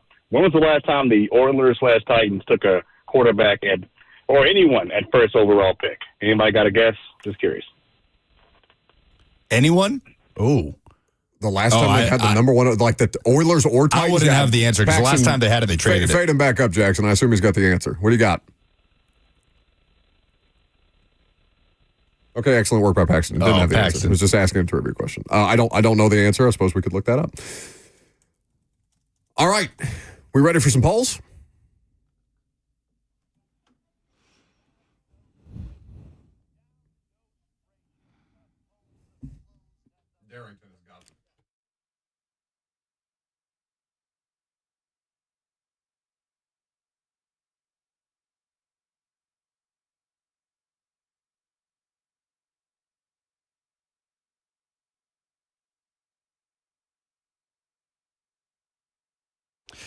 Earl Campbell, the answer to Paxton's question. Number one overall? 1978. Wow. Different times. The star of Texas was drafted by the Houston Texans in the NFL draft. Polls are presented by Two Rivers Ford, the South's most trusted Ford dealer. Who do you want the Titans to retain? Brian Callahan, Rand Carthon, both or neither? 45.5%. Most of the votes going to, what do you think? Both. 34.8% say neither, clean house. 10% say Brian Callahan. 9% say Rand. Yeah, I am in favor of both. You just said you wanted them to clean house. Yeah, neither. Okay, I am in favor of both. As of today, what do you want the Titans to do with the number one overall pick? 70% say trade back. 17% or 17.7% say Shedeur, which you spelled wrong. Very unprofessional job by you on the poll. So much. 12.6% said Cam Ward. So it goes trade back, then Shedeur, then Cam Ward. But vast majority of people say trade back. Lucas does the polls, and then I get mentions saying, "No, you spelled Shedeur's name wrong." I look at Lucas and say, "You spelled Shedeur's name wrong." Did I? Is this my name? You spelled Shedeur's name wrong. It's interesting. It says, I believe it's Buck Rising's Twitter. That's what I'm seeing here.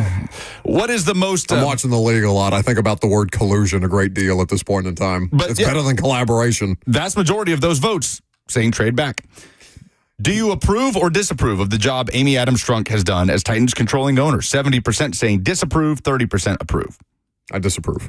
Now, there was a reply in there. Kenneth said, talk to me in a week. I need to see that she has patience and is not just firing people because microwave results failed. That's fair. What is the most surprising coach/GM retention so far in the NFL? 50.6%, majority going Giants. 44% say the Colts. Only 5% say they're surprised by the Dolphins. You didn't put Balky in there? That would have won. No, I'm talking about coach GM retention. Balky is. Balky wins. Yeah, Balky is the most surprising retention. What are the Jags doing? Yeah, but the Jags and the Colts, man. Again, this is what I'm saying. Yeah, I'm surprised there are Giants bad is up NFL there. organizations everywhere. Many of them exist in the AFC South. You only have to be slightly less incompetent to undo these other three teams. But you were not this year. You were the most incompetent. It's very surprising to me that Ballard is retained. But that's what it is. Not a ton of news on Black Monday. It's not even 1 Central Time. Pretty slow. But we'll see what happens. Those are the polls. All right. We will find out what goes down at Brian Callahan's press conference here shortly. I'm going to scurry on over there and find out what the deal is. Perhaps we'll have some news. Perhaps we will not have some news on the situation for the Titans front office at this point in time. But let me just say this quickly, because I did say it on social media, but you guys, the vast majority of you are here. I really appreciate how much fun all of you have made this season. It's not been a fun season, but you guys have provided a great deal of levity, a great deal of enjoyment, and Lucas and Jackson and me and everybody else that helps put the show on and prop the show up, we are appreciative of that. And football seasons, you don't take them for granted, even in one that ends with the number one overall pick, even if you wish for that season to be over, and we're very happy that season is over, but we're grateful that we got to do it with you. Yes? I don't want to speak on your behalf. Maybe you can tell people that you hate them. Absolutely, which is interesting because you seem to have had a terrible time for 4 months. That's just me. It's a hard time to be a Titans fan. Off-season time next, kids.